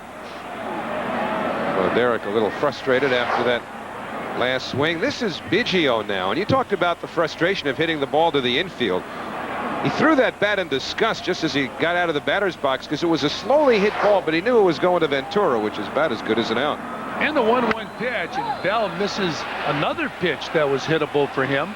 1-2 now on Bell, and Howie, you mentioned earlier, has a propensity for striking out. 126 times last year. Several times in his career he's been well over the 100 mark. Reed ahead here, 1-2. Struck him out in the first inning. See if he tries to bounce that hook. They're going outside with a 1-2 pitch. Fastball, strike 3. Reed throws a money pitch. Bell had 2 pitches to hit that he fouled off, and then Reed beat him. And that'll do it for the Astros here in the 5th. They fail to score. We go to the bottom of the inning. The Mets are on top 4-1. A programming note for you. Tomorrow the Mets and the Astros will be on Metro Guide as New York and Houston hook up for Game 2 of this 3-game series. So Geico Mets on deck will be at 6:30, full 30-minute edition. And then the Mets and the Astros, but make note now, it's on Metro Guide. Hope you can join us for Game 2 of this 3-game set. And John Olerud drives the ball to deep center field. Everett in pursuit, unable to make the grab. And Olerud will cruise into second base with a stand-up double. John Olerud's first hit of the game, and he smoked it to center field. Boy, this ball is tagged by John Olerud. Chris Holt leaving one up about knee-high out over the plate. And Everett unable to come up with it. Olerud stopping at second base. Mike Piazza up next. But he just drove it through the wind. I mean, that ball lands about 408 feet before bouncing the other 2 feet to the wall in dead center field. Right on it. That's vintage John Olerud, huh? Really is. Beautiful swing. Now Piazza's up. He takes up high, ball 1. So Olerud on second base. Piazza the batter. Piazza 1 for 2 in his game. He singled and scored a run. He's also driven in 1. 4-1. The Mets on top of the Astros. First game of a 3-game series here at Shea. And a 1-0 pitch. Piazza fouls it back. 1-1. Keep in mind Howie Rose mentioned the Metro Channel tomorrow. Can't make it out to the ballpark, catch us on Metro Channel. And if you can, see some good baseball here at Shea Stadium. You see Mike Piazza hit. See John Olerud hit. Just remember, when a pitcher has an Astros jersey, Mike Piazza usually succeeds. Hammers the Astros throughout his career.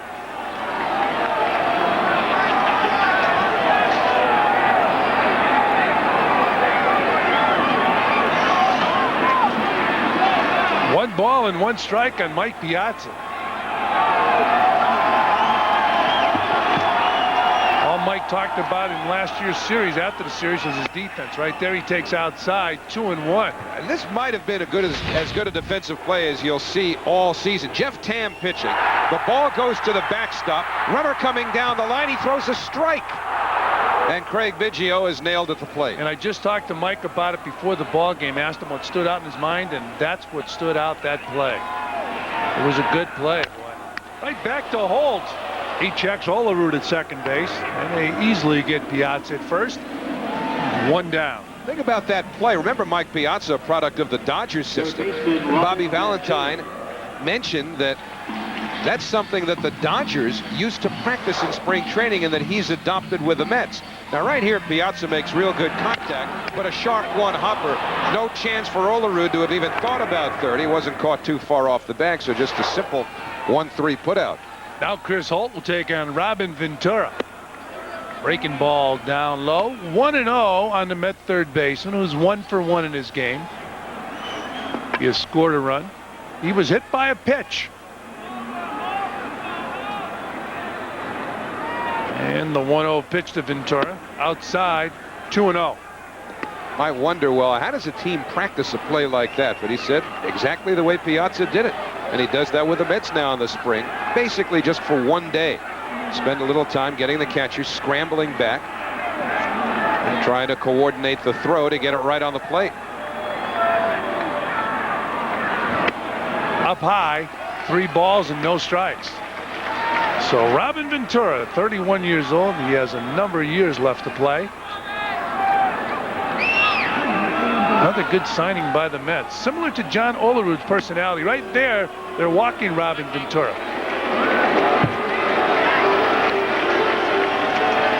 So runners at first and second. Well, you were talking before about Charlie Lau and Robin Ventura and George Brett and how Lau's theory of hitting was so well absorbed by Brett. Ventura almost looks like a clone. Now, what about the swings here are attributed to Charlie Lau's philosophy? Well, you see where George Brett has that bat on his shoulder because of Charlie Lau. Look at him release that bat with the hand. Now, that's later on in George's career.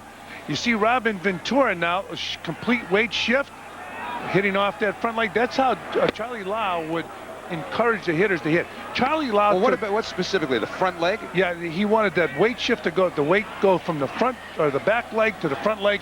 Now, Robin says he was influenced by Walt Riniak, who was really a disciple of Charlie Lau. They talked all the time about hitting. Here's the 0-1 pitch down low, 1-1. And they were both. You mentioned Charlie Lau controversial. He was controversial. So was Walt Riniak. And probably because it was new. A lot of things in baseball are not embraced when they're new. Plus, you know, Charlie's credentials, you know, you talk hitting. It's a lot easier to talk hitting than to do it. Mike Kincaid fouls it off. I was with Kansas City when Charlie was there. And Charlie was a hard worker. He really worked hard with George Brett. He took George Brett as a baby. And he started him off hitting the ball left field. Now, the shot we saw of George Brett, I would say would be later on in the maybe late 70s, early 80s, because he did change a lot. He became a more powerful hitter. Mike Kincaid with a 1-2 count, fouls it off. I asked Robin Ventura before the ball game, we were talking about the similarities. He said a lot of people now are starting to talk about that. Jack McKeon told me while in college, Robin Ventura reminded him of George Brett. And I mentioned home runs, and Robin said, you know what, I'm not a home run hitter. I said, you've hit over 20 home runs. He said, yeah, but I don't consider myself a home run hitter. And Charlie Lau was the type of guy who infuriated old-time players outside, 2-2. Well, even to this day, 20-some years, 30 years almost after his teachings, you know, became applied by certain hitters, those who did not agree with it are still pretty outspoken about not agreeing with it and not liking it. I know Harmon Killebrew played in Kansas City when I was there. The Baby Bull, Orlando Cepeda, Veda Penson. And the old-timers didn't agree with a lot of his theories. One thing Charlie Lau did is he worked extremely hard. And I'll tell you, today I saw a video. Tom Robson gave me a video about biokinetics and the art of hitting, and it was a fascinating video. Here's a 2-2 pitch. Kincaid puts it in play. Caminetti to first. In time to get Kincaid, but the runners move up. Olerud to third, Ventura to second. It looked as though Caminetti had just a little trouble getting the ball out of his glove again, which would be the second time that's happened tonight. Happened earlier in the game in the first inning, and here, yeah, he had to go in there again. So that's twice tonight he had to double clutch, and it looks like Kincaid is beaten by a half a step. All right, now it's in the glove. 1, 2, and it's on that second clutch that he's able to get the ball to first base, but Kincaid almost beat it. So Ken Caminetti struggling defensively. That's the second time tonight we've seen him double clutch. Nice shot by Keith DeSantis, our cameraman, to close in on that. Yeah, that was a great shot of the ball going in the glove. Trevor Miller now throwing in the bullpen for the Astros. The Astros have struggled in the bullpen unless it's a close game and they can bring in Billy Wagner. In fact, one of the reasons Chris Holt is a starter is because they didn't want to mess with their bullpen. Take somebody out of the pen. Now, Brian McRae takes outside ball 1. In fact, Scott Ellerton, who's in their bullpen, would have been a starter. But they decided to keep him in the bullpen and pitch Chris Holt. So it's 1-0 now on Brian McRae with runners on second and third. Up high, 2-0. Well, before the first pitch, John Olerud really dashed down the line from third about 15 feet, trying to distract Holt, perhaps draw a walk. Before the second pitch, he didn't, but there, he does it again. So that's 2 out of 3 now that he's tried to nail Holt. Up high, 3-0 on Brian McRae. Now, on deck is Ray Ordonez. They cannot allow Brian McRae to swing the bat. Brian McRae, in this ball game, has already singled and drove in 2 runs. Also flied to left field. I was just telling him to take his base. Here's a 3-0 pitch. Up high, ball 4. So the bases are loaded with Mets. And Ray Ordonez is the batter. Vern Rule coming out of the dugout. My question would be, why not just walk Brian McRae? Why even give him an opportunity to hit a bad ball and hit it into the outfield? But Chris Holt walked him, pitched around him. Tom Seaver had that same philosophy. He said, listen, if we're thinking there's suitable cause to put a guy on first base. Just do it and get it over with rather than risk the margin for error. Well, I remember being on the mound when managers would come out and they would tell a pitcher, okay, let's pitch around this guy. And there would be a discussion on the mound. Wait a minute, you know, you can make a mistake pitching around somebody. If you walk them intentionally, there's no mistake unless the pitcher throws it by the catcher. But the Astros opted to pitch around Brian McRae. The bases are loaded with Mets, and the batter will be Ray Ordonez. It's 4-1 with 2 outs. Mets have the lead. We're in the bottom of the 5th inning. A hit here breaks the game open. Ordonez takes a strike. 0-1 on the Mets shortstop. Keep in mind, ball game tomorrow night. Final game of the series, Wednesday night. Seats still available here at Shea Stadium. Right back up the middle. Holt gloves it. Goes to first. Pitches out of a jam. The Mets strand 3 here in the bottom of the 5th inning. They fail to score, and after 5, it's 4-1 New York. Here comes the Pepsi. In the 6th inning, fans may have noticed that since coming off the disabled list, Mike Piazza has added a piece of equipment. It's something called a knee saver, and it's relatively new. It's a piece of foam rubber that lies against the calf of both legs, and it is, as its name would imply, designed to save the knee from bending too far. Now, Piazza, of course, wants to be careful with the knee that he injured in Montreal, and when he was on the disabled list, he said he would probably wear it for a while. But I talked to him recently. He said, you know what? Late in the games, he notices his legs are much stronger. Fran Healy, you would know about. He's thinking about keeping it permanently. Could extend his career a few years. I think it's a great idea, Matt. If you can help save the wear and tear on your legs and stay strong, do it. But it takes a while for things to catch on in baseball. But it looks like the catchers in the major leagues are adjusting to it, and it is saving on wear and tear. In fact, we might wear them up here in the booth. Jeff Bagwell doesn't need him, although he's sitting on that stool again. Down low with the breaking ball from Rick Reed. Bagwell has flied out both times up. So on the British Airways National League leaderboard, Jeff Bagwell in contention for what Tony Gwynn has right now, the lead in the batting average department. But then again, Tony Gwynn has, what, 8 batting titles?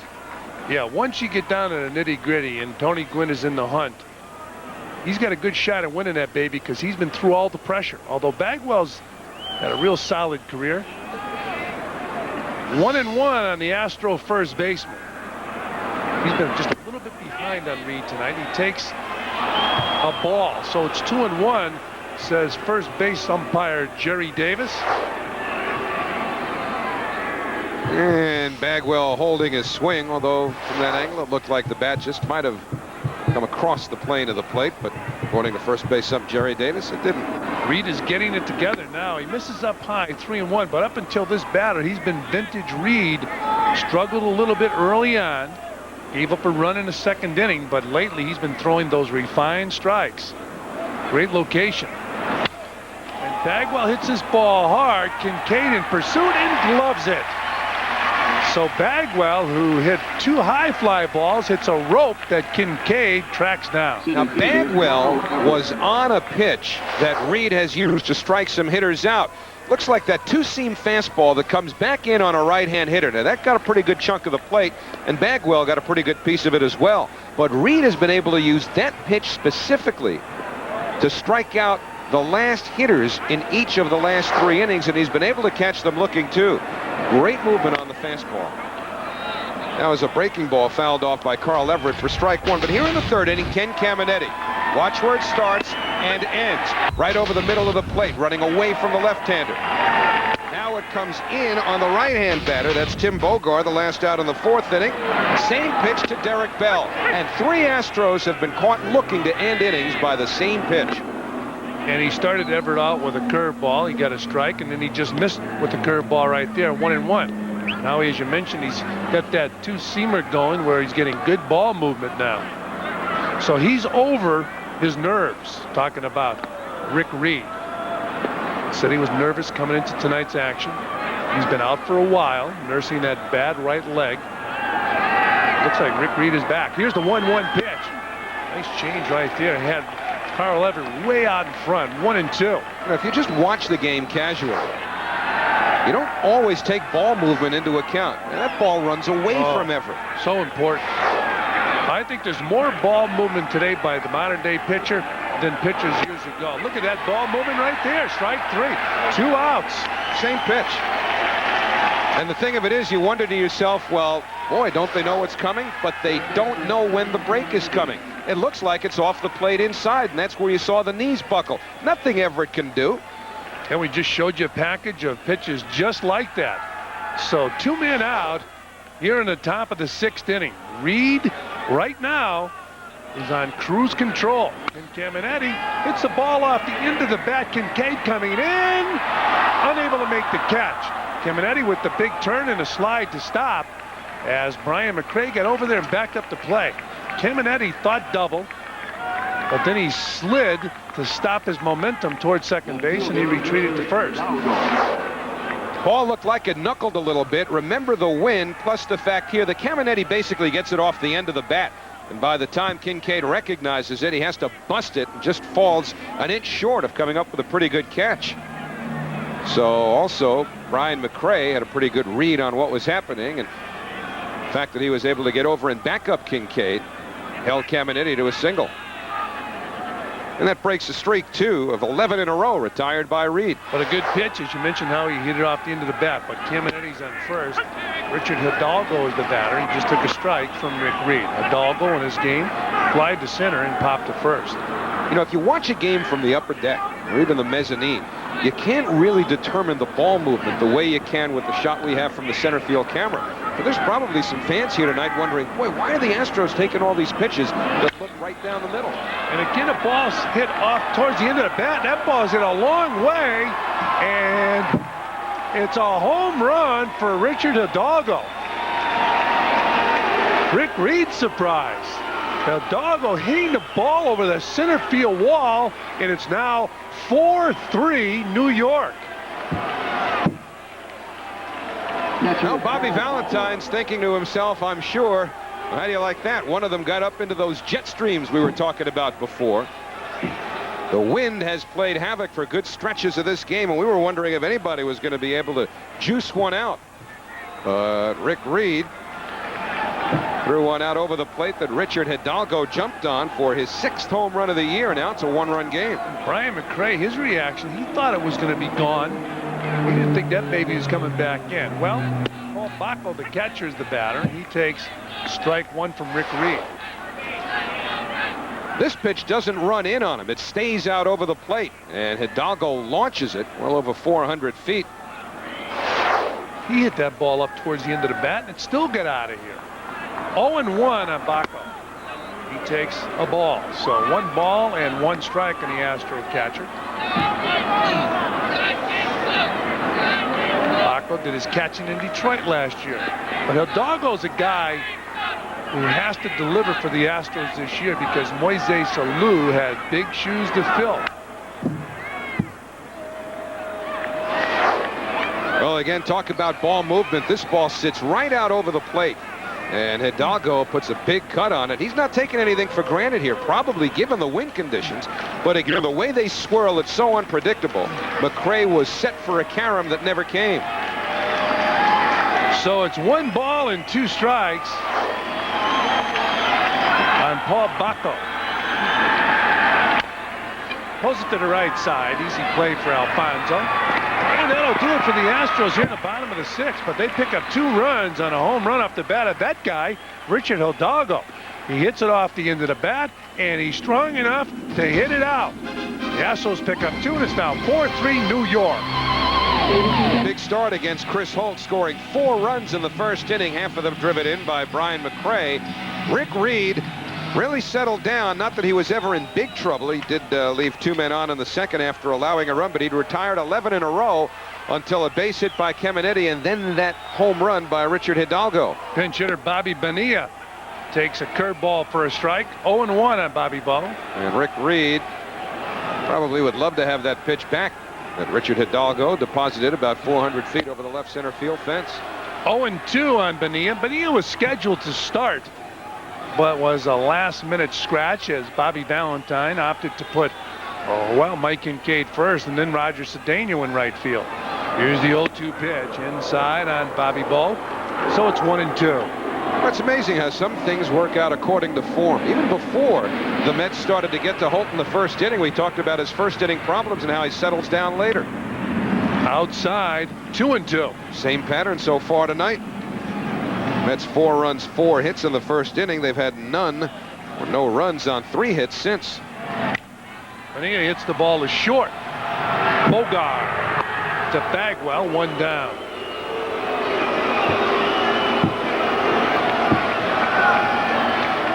New York Mets baseball is brought to you in part by Brewery Fresh Budweiser, official beer of Major League Baseball. This Bud's for you.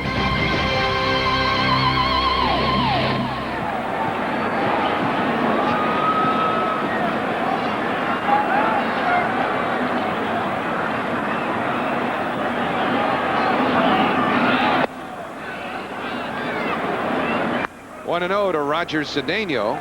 Apparently having some trouble with Fran Healy's microphone. Cedeno in the game. Single, stole a base and scored in the first inning. Biggio made a nice play on him on a ground ball in the second inning, and then he drew a walk in the fourth. You in one piece? No, we are still working on Fran Healy's microphone. 1-1 to Cedeno. And he lines one off the glove of Caminiti into short left field. He's thinking double all the way, and he's going to try. The throw coming in. Off the glove. And holding on at second base is Cedeno. It went off the glove of Biggio.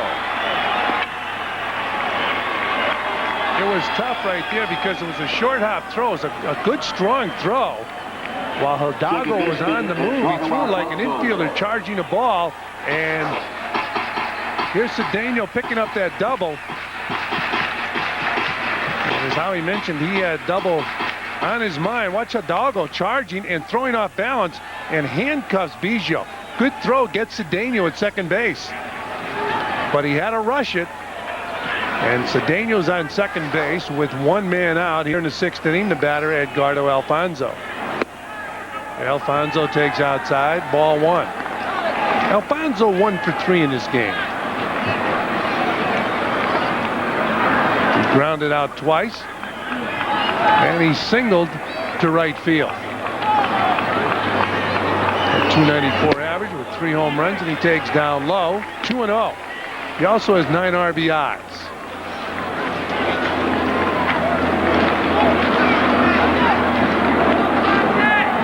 Roger Cedeno leading off second base. He has 2 hits in this game.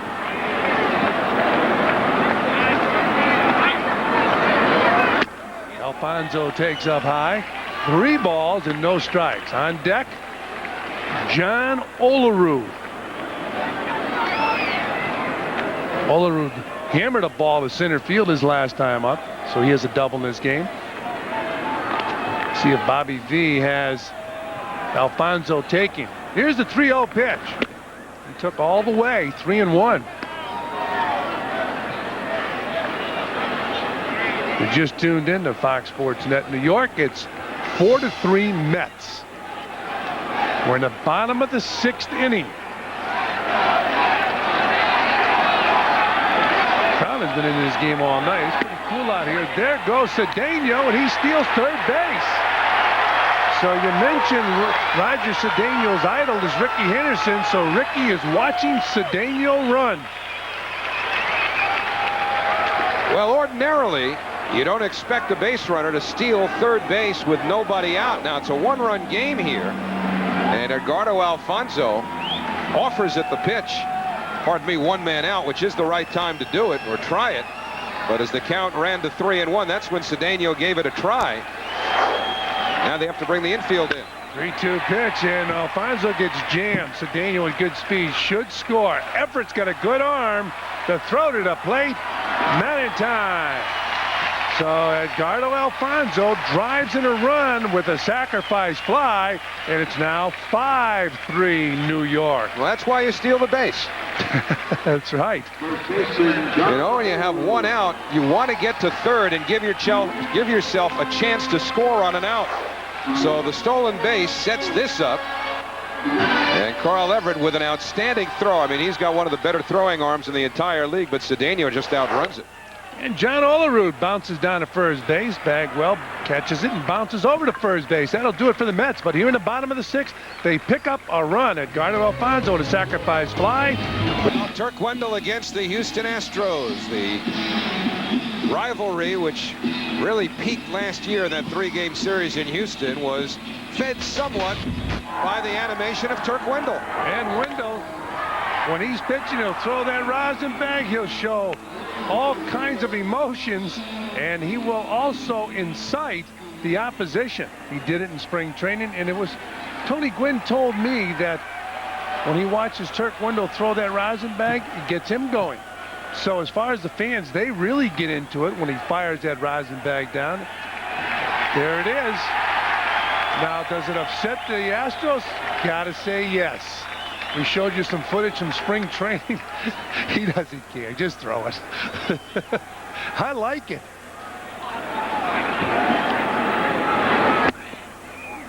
And Tim Bogar, the Houston shortstop, takes up and in from Wendell. It'll be Bogar. They will no doubt pinch hit for the pitcher Chris Holt, and then back to the top of the order and Craig Biggio. Fouled straight back, 1-1. So the Mets back to a 2-run lead now. And this is where the Mets like it. It's all been thumbs up, or at least most times it has been. Shane Reynolds looking out. Everybody's staring out at Turk Wendell. See what type of reaction they have to that rosin bag being fired now. Bouncer snagged by Ventura from his knees. What a circle around that one. Well, what do you like better, Fran, the pick or the throw, considering he was on his knees? Take your pick. He's won the Gold Glove. He's got a number of them in his house. Now watch this. Bogar hitting the ball in the dive by Ventura, and he comes up throwing. And a good reaction here by the fans at Shea. Another angle. Outstanding third baseman. Mets signed him during the offseason, paying dividends here early in '99. Another angle. We get all kinds of angles. Bang, got him. Scored 5-3. Jack Howell, a pinch hitter for the pitcher Chris Holt, goes Ventura's way. And quickly there are 2 men out. Turk Wendell ready for the bad hop out of Ventura's glove. That ball was hit up. Turk was jumping up in the air, pointing to the ball, and he was also pointing to Mike. Well, he signaled where the ball was to Mike Piazza, and then he looks over, and you let the third baseman make the grab. And we'll see if, yeah, there goes that. Ventura made an outstanding play, then Turk Wendell throwing a rosin bag, and everybody getting excited. Watch Turk Wendell. There it is. There, Mike. Oh. He's ready in case it pops out of Robert Ventura's glove. Craig Biggio, the batter. Boy, Turk's a front runner. He was right in Piazza's face. Then he just cast him aside as soon as he realized it was Ventura who he had to cheer for. And then he got right in Robin's face. 1-0 to Biggio. And the slider misses. 2 balls, no strikes. I think one of the things baseball could use, and I mean not a steady diet of it, but you don't want 100 guys being colorful characters. But Turk was a colorful character in the minor leagues. He has toned it down. Yeah, he'll go a few innings without brushing his teeth now. That's good. 2-1 to Biggio. The licorice habit appears to be kicked. Yeah. I remember when he was in the minor leagues, they did a long feature on him on the pennant chase, and it was really something else to watch this kid in the minor leagues who was about as eccentric as you could see. He's good for the game. I mean, it's going to upset the opposition. There's no 2 ways about it. Missed again with a slider. It's 3-1. Turk got into the game against Friday night against the Giants, pitched 2 1/3 innings, wound up getting a save. That's because he came in a close game that the Mets eventually blew open. And by then, Bobby Valentine figured, well, no need for John Franco here. He'll save him. And Franco did pick up a save yesterday. His 9th of the year. Could make it interesting, though. Inside to Biggio. So a 2-out walk, and now Derek Bell against Turk Wendell. Remember, it was Bell's home run, which we've already shown you from the Houston series last year, And his mouthing the words, "Oh my God," at home plate, which ticked off some of the Met players. And it was Wendell's animation, slamming of the rosin bag and such, that ticked off some of the Houston Astros. So this is the confrontation.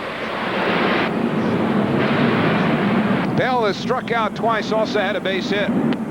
Fastball for a strike. The last pitch to Craig Biggio. Watch the way Mike Piazza catches his ball. Modern day catchers tend to catch this type of pitch a lot. The ball inside doesn't turn the glove, just bang. Pretty clever way of catching the ball. But they feel that they don't want too much glove movement. They want to be able to steal the pitch for the pitcher. You saw that 20 years ago. Nothing in two now to Bell, so he's really got him set up for breaking balls. You probably would have, you thought he'd been crossed up, right? Yeah, or you'd say he's a boxer. Now, here, this is a good situation here. Bell upsets the Mets. Wendell upsets the Astros. May the best man win. Advantage Wendell, nothing in two. And keep in mind, Bell has the ability to strike out. Good pitch right there. Going inside on Bell, making him aware of that pitch. You see a guy who strikes out a lot. He strikes out a lot on breaking balls. Turk Wendell makes his living with the slider. So we'll take a look. We should see a slider. Now, he went inside with the fastball. Usually that means they're going to go away with the slider. If they go back inside, go back in bad with that fastball, they might get Bell to chase a bad ball. He might be thinking slider away. Although he's got 2 strikes, he's got to sit on a heater, even though Wendell makes his living with the slider. 1 ball, 2 strikes, 2 out. The bell has rung. The round goes to Wendell. Time to stretch at Shea. It's 5-3, New York. You can feel the excitement when Wendell was pitching to Derek Bell, and they struck him out. Wendell has been controversial as far as the Astros are concerned, throwing the rosin bag and the oh my God home run by Derek Bell didn't help his reputation with the Mets. But with 2 strikes, you can see Mike Piazza wanting the ball inside, and he gets it. It looks like he had a lot of ball movement. And, you know, we've talked about Wendell's backup slider, and you don't throw it on purpose. You get underneath that ball too much, and it backs up. But it looked like a fastball. So they beat Bell with the fastball, and a big strikeout for Turk Wendell. So Wendell against Bell, and at least right there, Wendell gets the best of them.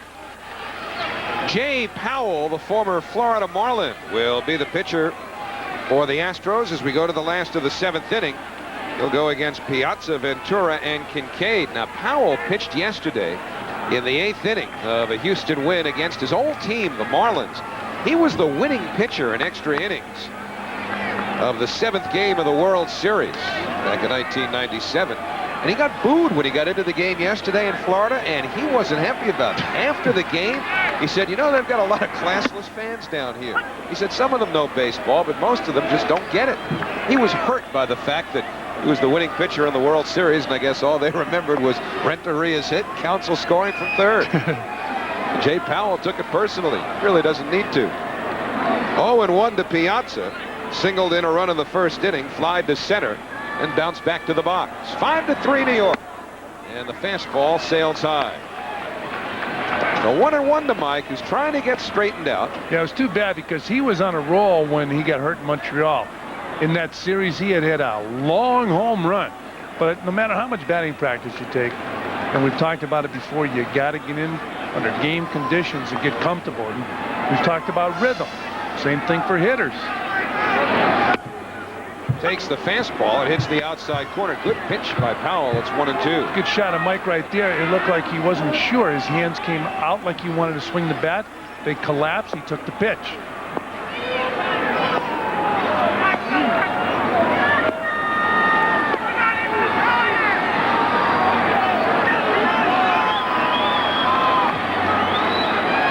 Delivery.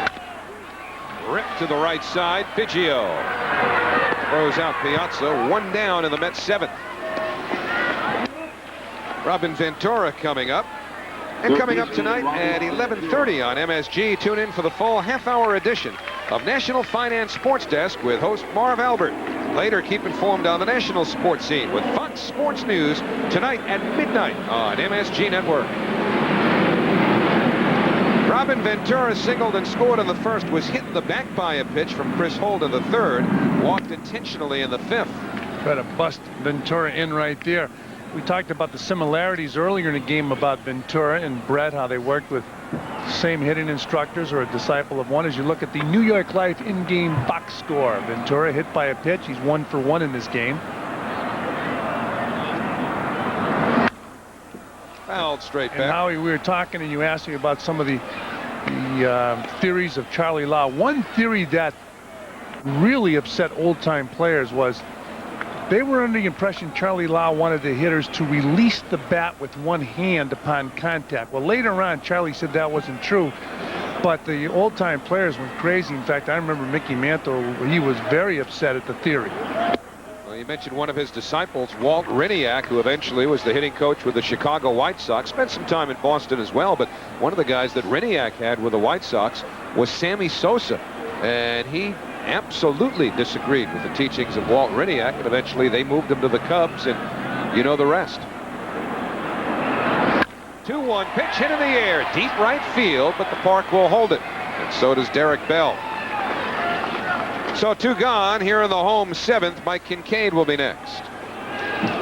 One of the reasons George Brett told me that Charlie Lau was fired from the Kansas City Royals, when Clint Hurdle was a young player, he was a power hitter, drove the ball in the minor leagues. When he came to the big leagues, Charlie took him like he took George Brett, and he wanted him to hit everything to left field, loop it into left field. Well, Whitey Herzog got very upset with that theory when he turned a power hitter into a guy who was hitting the ball the other way, and that was the demise of Charlie Lau in Kansas City. Very controversial theories, but worked extremely hard with a lot of players. We'll see Clint Hurdle when the Mets go to Denver next week. Mets will be in Phoenix this weekend. First of 2 trips out there to play the Diamondbacks. 0-2 now to Kincaid. 3 games in Arizona, 3 more in Denver against the Colorado Rockies, and then on to Philadelphia for a 3-game weekend series. That's the road trip that comes up after the Houston series. So right here, Kincaid in an 0-2 hole against Jay Powell. 2 out, nobody on in the 7th. Upstairs with Heath. Well, Kincaid was hit by that pitch, and he was in a lot of pain early in the game. He has some type of protection on that wrist area right now. Not going to get him out of the lineup unless it's broken. Still might not get him out of the lineup. Not a rookie. The 10-year guys with a little security, they might have gone. And now Kincaid is gone on a fastball by Powell. And Jay Powell works a 1-2-3-7. So we'll go to the 8th here at Shea. 5-3 New York. First pitch to Jeff Bagwell from Turk Wendell. Big swing and a miss.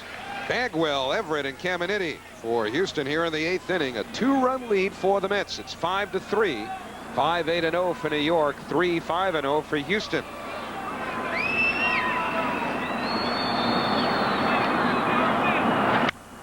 Fouled straight back, and Turk's quickly ahead 0-2 on Jeff Bagwell, a hitter that he's actually handled pretty well.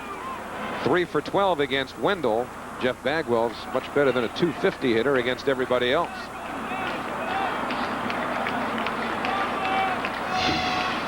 Turk starting his 2nd inning of work. They should have 2-out walk to Biggio in the 7th that struck out Bell to end the inning. Great movement on the breaking ball, but it drops low.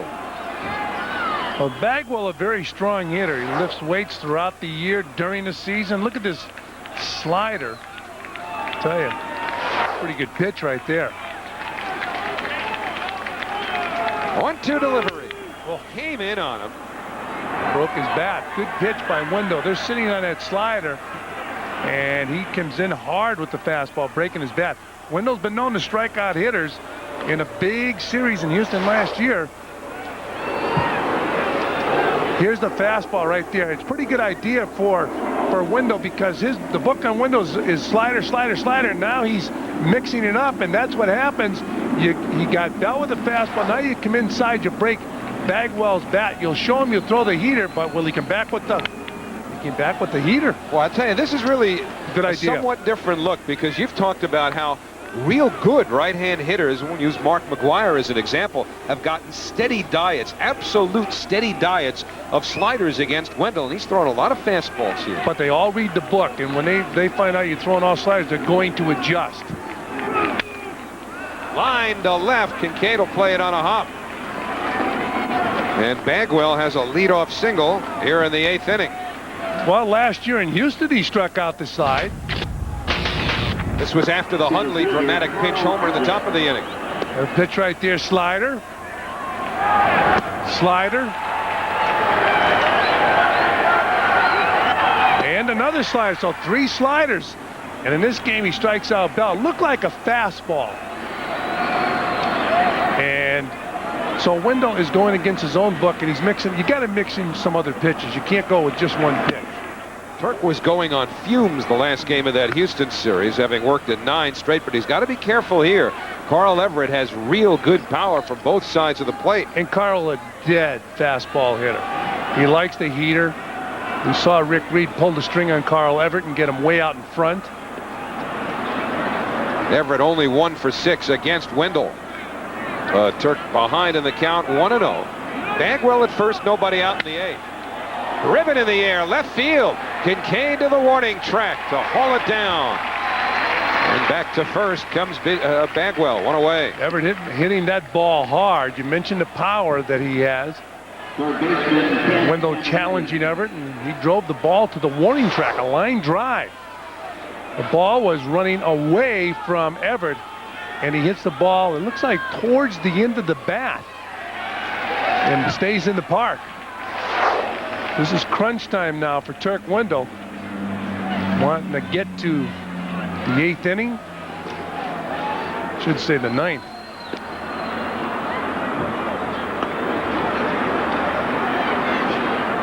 Armando Benitez warming up in the bullpen, I believe. Ken Caminiti against Wendell, 2 for 5. Both hits homers, but this one's a double play. Right to Olerud, and the side retired. A leadoff hit by Bagwell, but he's nailed it first. And in the middle of the 8th inning here at Shea, it's 5-3 New York.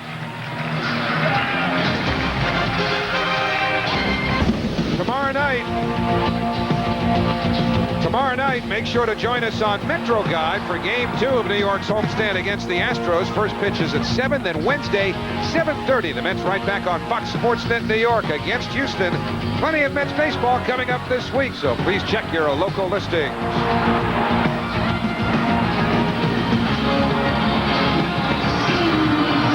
Now the Mets with a 2-run lead. They'll take at least that big an advantage into the 9th inning. Brian McRae, Ray Ordonez, and probably a pinch hitter for Turk Wendell, because we're getting into John Franco's time of the night. Yeah, John's now warming up at the bullpen, and Turk Wendell's come in and once again throwing the ball very well, but mixing the pitches up more tonight than he has in the past. Now you see Larry Dierker and Matt Galante talking about that lineup card. Matt is his bench coach. Matt, a long-time coach with the Houston Astros. He'll sit right next to Larry Dierker on that bench, and he's always communicating with him. Well, the Mets have already used a switch hitter, Bobby Bonilla, as a pinch hitter. Matt was a second baseman with the St. John's University team, graduate of St. John's, and signed a professional contract, played some minor league ball, and then did some managing. And now Brian McRae. Told you all during April how slow his starts have been. Doug Henry coming on to do the pitching now in relief of Jay Powell, who worked a 1-2-3-7. Henry, the former Met, and a fastball, a high strike called to Brian McRae.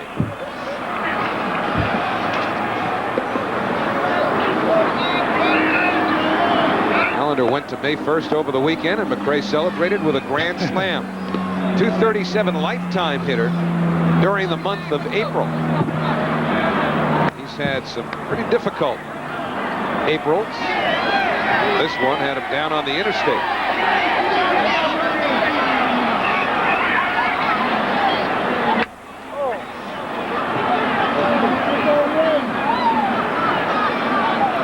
You know, the Mets have won 5 in a row. They haven't been able to gain any ground on the Atlanta Braves, who've also won 5 straight.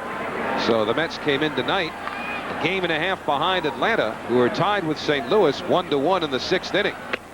But the idea here is not to think wild card, right? I mean, shoot for the top. Mets co-owner Fred Wilpon certainly does in our Budweiser quote book for tonight. He says, listen, we're looking at first place here. You got to agree with him. It's tough to, I know it's the arena has changed. You have wild card teams as Brian McRae strikes out, but it's tough to start a season thinking that you're going to win the wild card. You got to start the season thinking you're going to win a division, especially the way the Mets have gone out and built up this ball club. I mean, you go out, you re-sign Mike Piazza. Now, I like this. You're looking at the scoreboard in May. I think it's a good idea. I mean, the Mets have built up a good ball club. They signed Mike Piazza. You bring in Robin Ventura, Ricky Henderson. Steve Phillips had a lot of work this offseason, and he got a lot of new talent in his ball club. He re-signed some guys. Hit hard, a base hit for Ordonez. So Ray Ordonez 2 for 4. Doug Henry giving up a 1-out single. And Matt Franco, who's been moving the bat around in the on-deck circle, will hit for Turk Wendell. Well, this is what the Mets want. They want Ordonez to put that ball on the ground, send it up the middle, send it to the right side. And Ordonez does it right there, picking up a base hit, his second hit of the game, so that average is starting to creep up. Vern Rule in contact, I'm sure, with the bullpen. So Ray Ordonez increasing his value when he increases his offensive production. Keep in mind the Mets go at it again tomorrow night here at Shea Stadium, the second game of this 3-game series.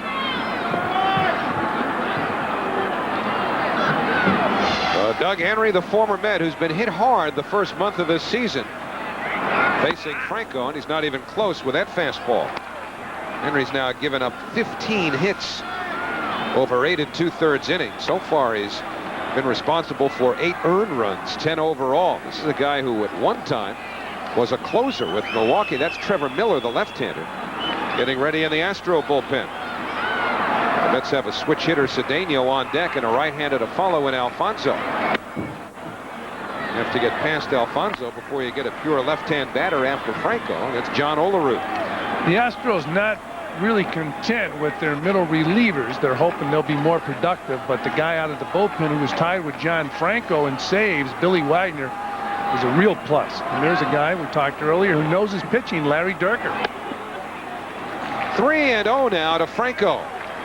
Matt had a big pinch hit yesterday, but it was his legs that turned out to be the story, as he scored from first base for the second time this year with a winning run. You do that in Montreal? Yep. From first to home on a base hit off the bat of Todd Pratt.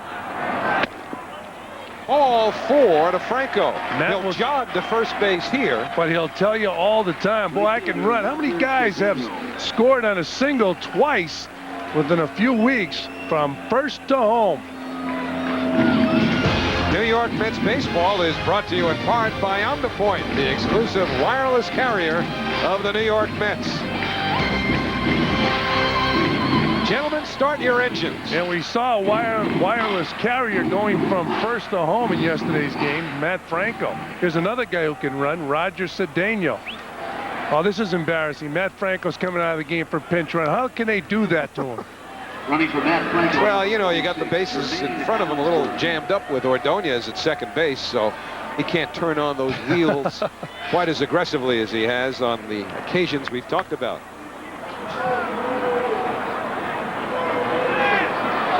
Franco came around from first yesterday on the play that was bobbled in left center field by the shortstop Ramon Martinez. And now it's Cedeno taking ball 1. Yesterday, perfect fundamentals. Watch this man run. Matt Franco going all the way. Nothing can stop him. He's breathing hard. Look at him, exhaling as he runs. Scoring from first base. He did it in Montreal earlier in the year. And a good read, too, by Franco. High to Cedeno, because he determined, given the way the wind had been blowing and the hang time on the ball, really between first and second, he determined, listen, if this ball drops in, the only thing I'm going to try to do is come around to score. I'm not worried about third base here. I'm worried about home plate. And there was really no play on him. And how about this? You do that, you did it twice in a month, they put in a pinch runner for you. Well, they'd want to show everybody up around here. He's got to get into Bobby Valentine after the game and discuss this. Imagine doing that. Bobby saying, what are you doing here?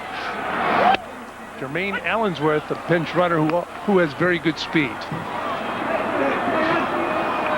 2-1 now to Cedeno. Yeah, Matt, I mean, this guy obviously doesn't run with that guy, Matt Franco. But Matt left first base eagerly. 2 balls, 1 strike, 1 out. Ordonez at second. Allensworth at first. And now the count evens 2-2. Boy, Cedeno really used his wheels last time up. I mean, talking about guys running and helping themselves. He hit a line drive off the glove of Caminetti and immediately decided, I'm trying for second base. He made the decision probably before he got into the runner's track between home and first that he was headed for second. So he slid in safely. Then stole third with 1 out, which allowed him to score on an out, put him in position to do so. And that's exactly what he did on the Alfonso sacrifice fly. Here it's 2-2. The runners go. The pitch in, on the inside corner, strike 3, and out at third is Ordonez. Well, that's the best time to throw when a left-hander's batting. It was a good throw. Neil Ordonez to third base. In business.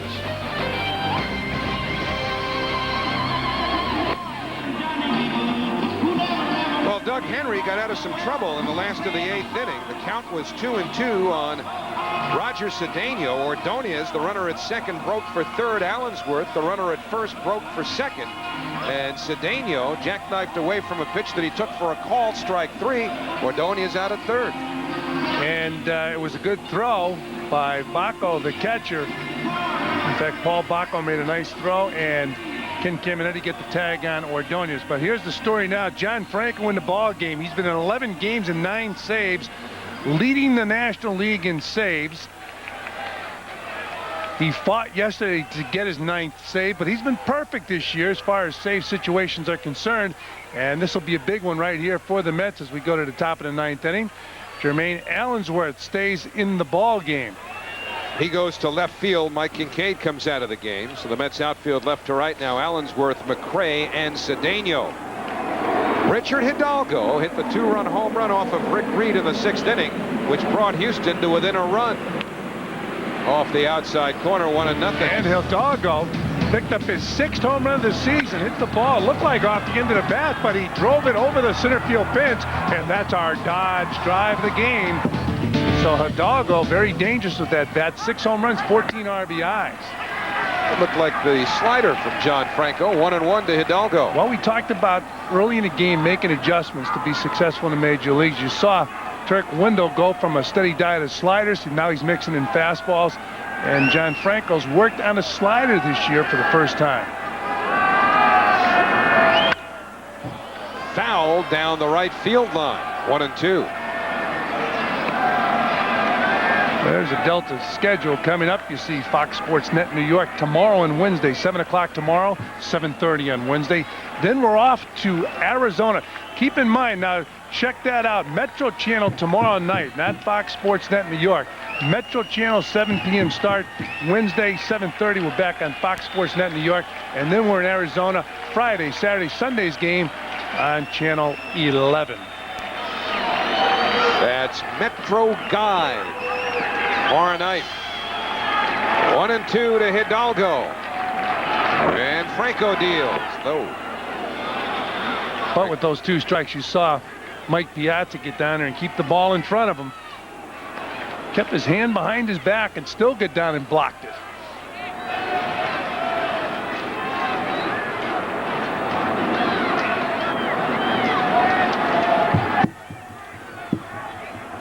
Al Leiter, given the extra day's rest after tweaking his knee last week, starts tomorrow night against Mike Hampton.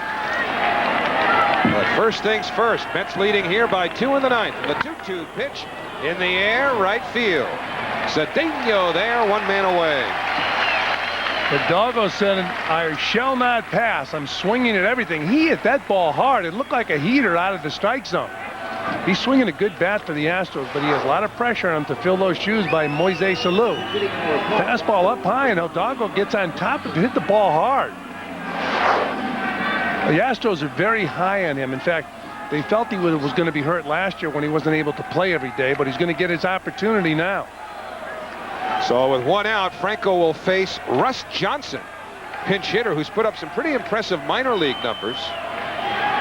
Johnson brought up after the injury to Ricky Gutierrez, the starting shortstop. There's a strike, 0-1. So John Franco, who blew a couple of saves, took a couple of losses against the Astros last year. Trying to get off to a good start against them this time and hit double digits in saves.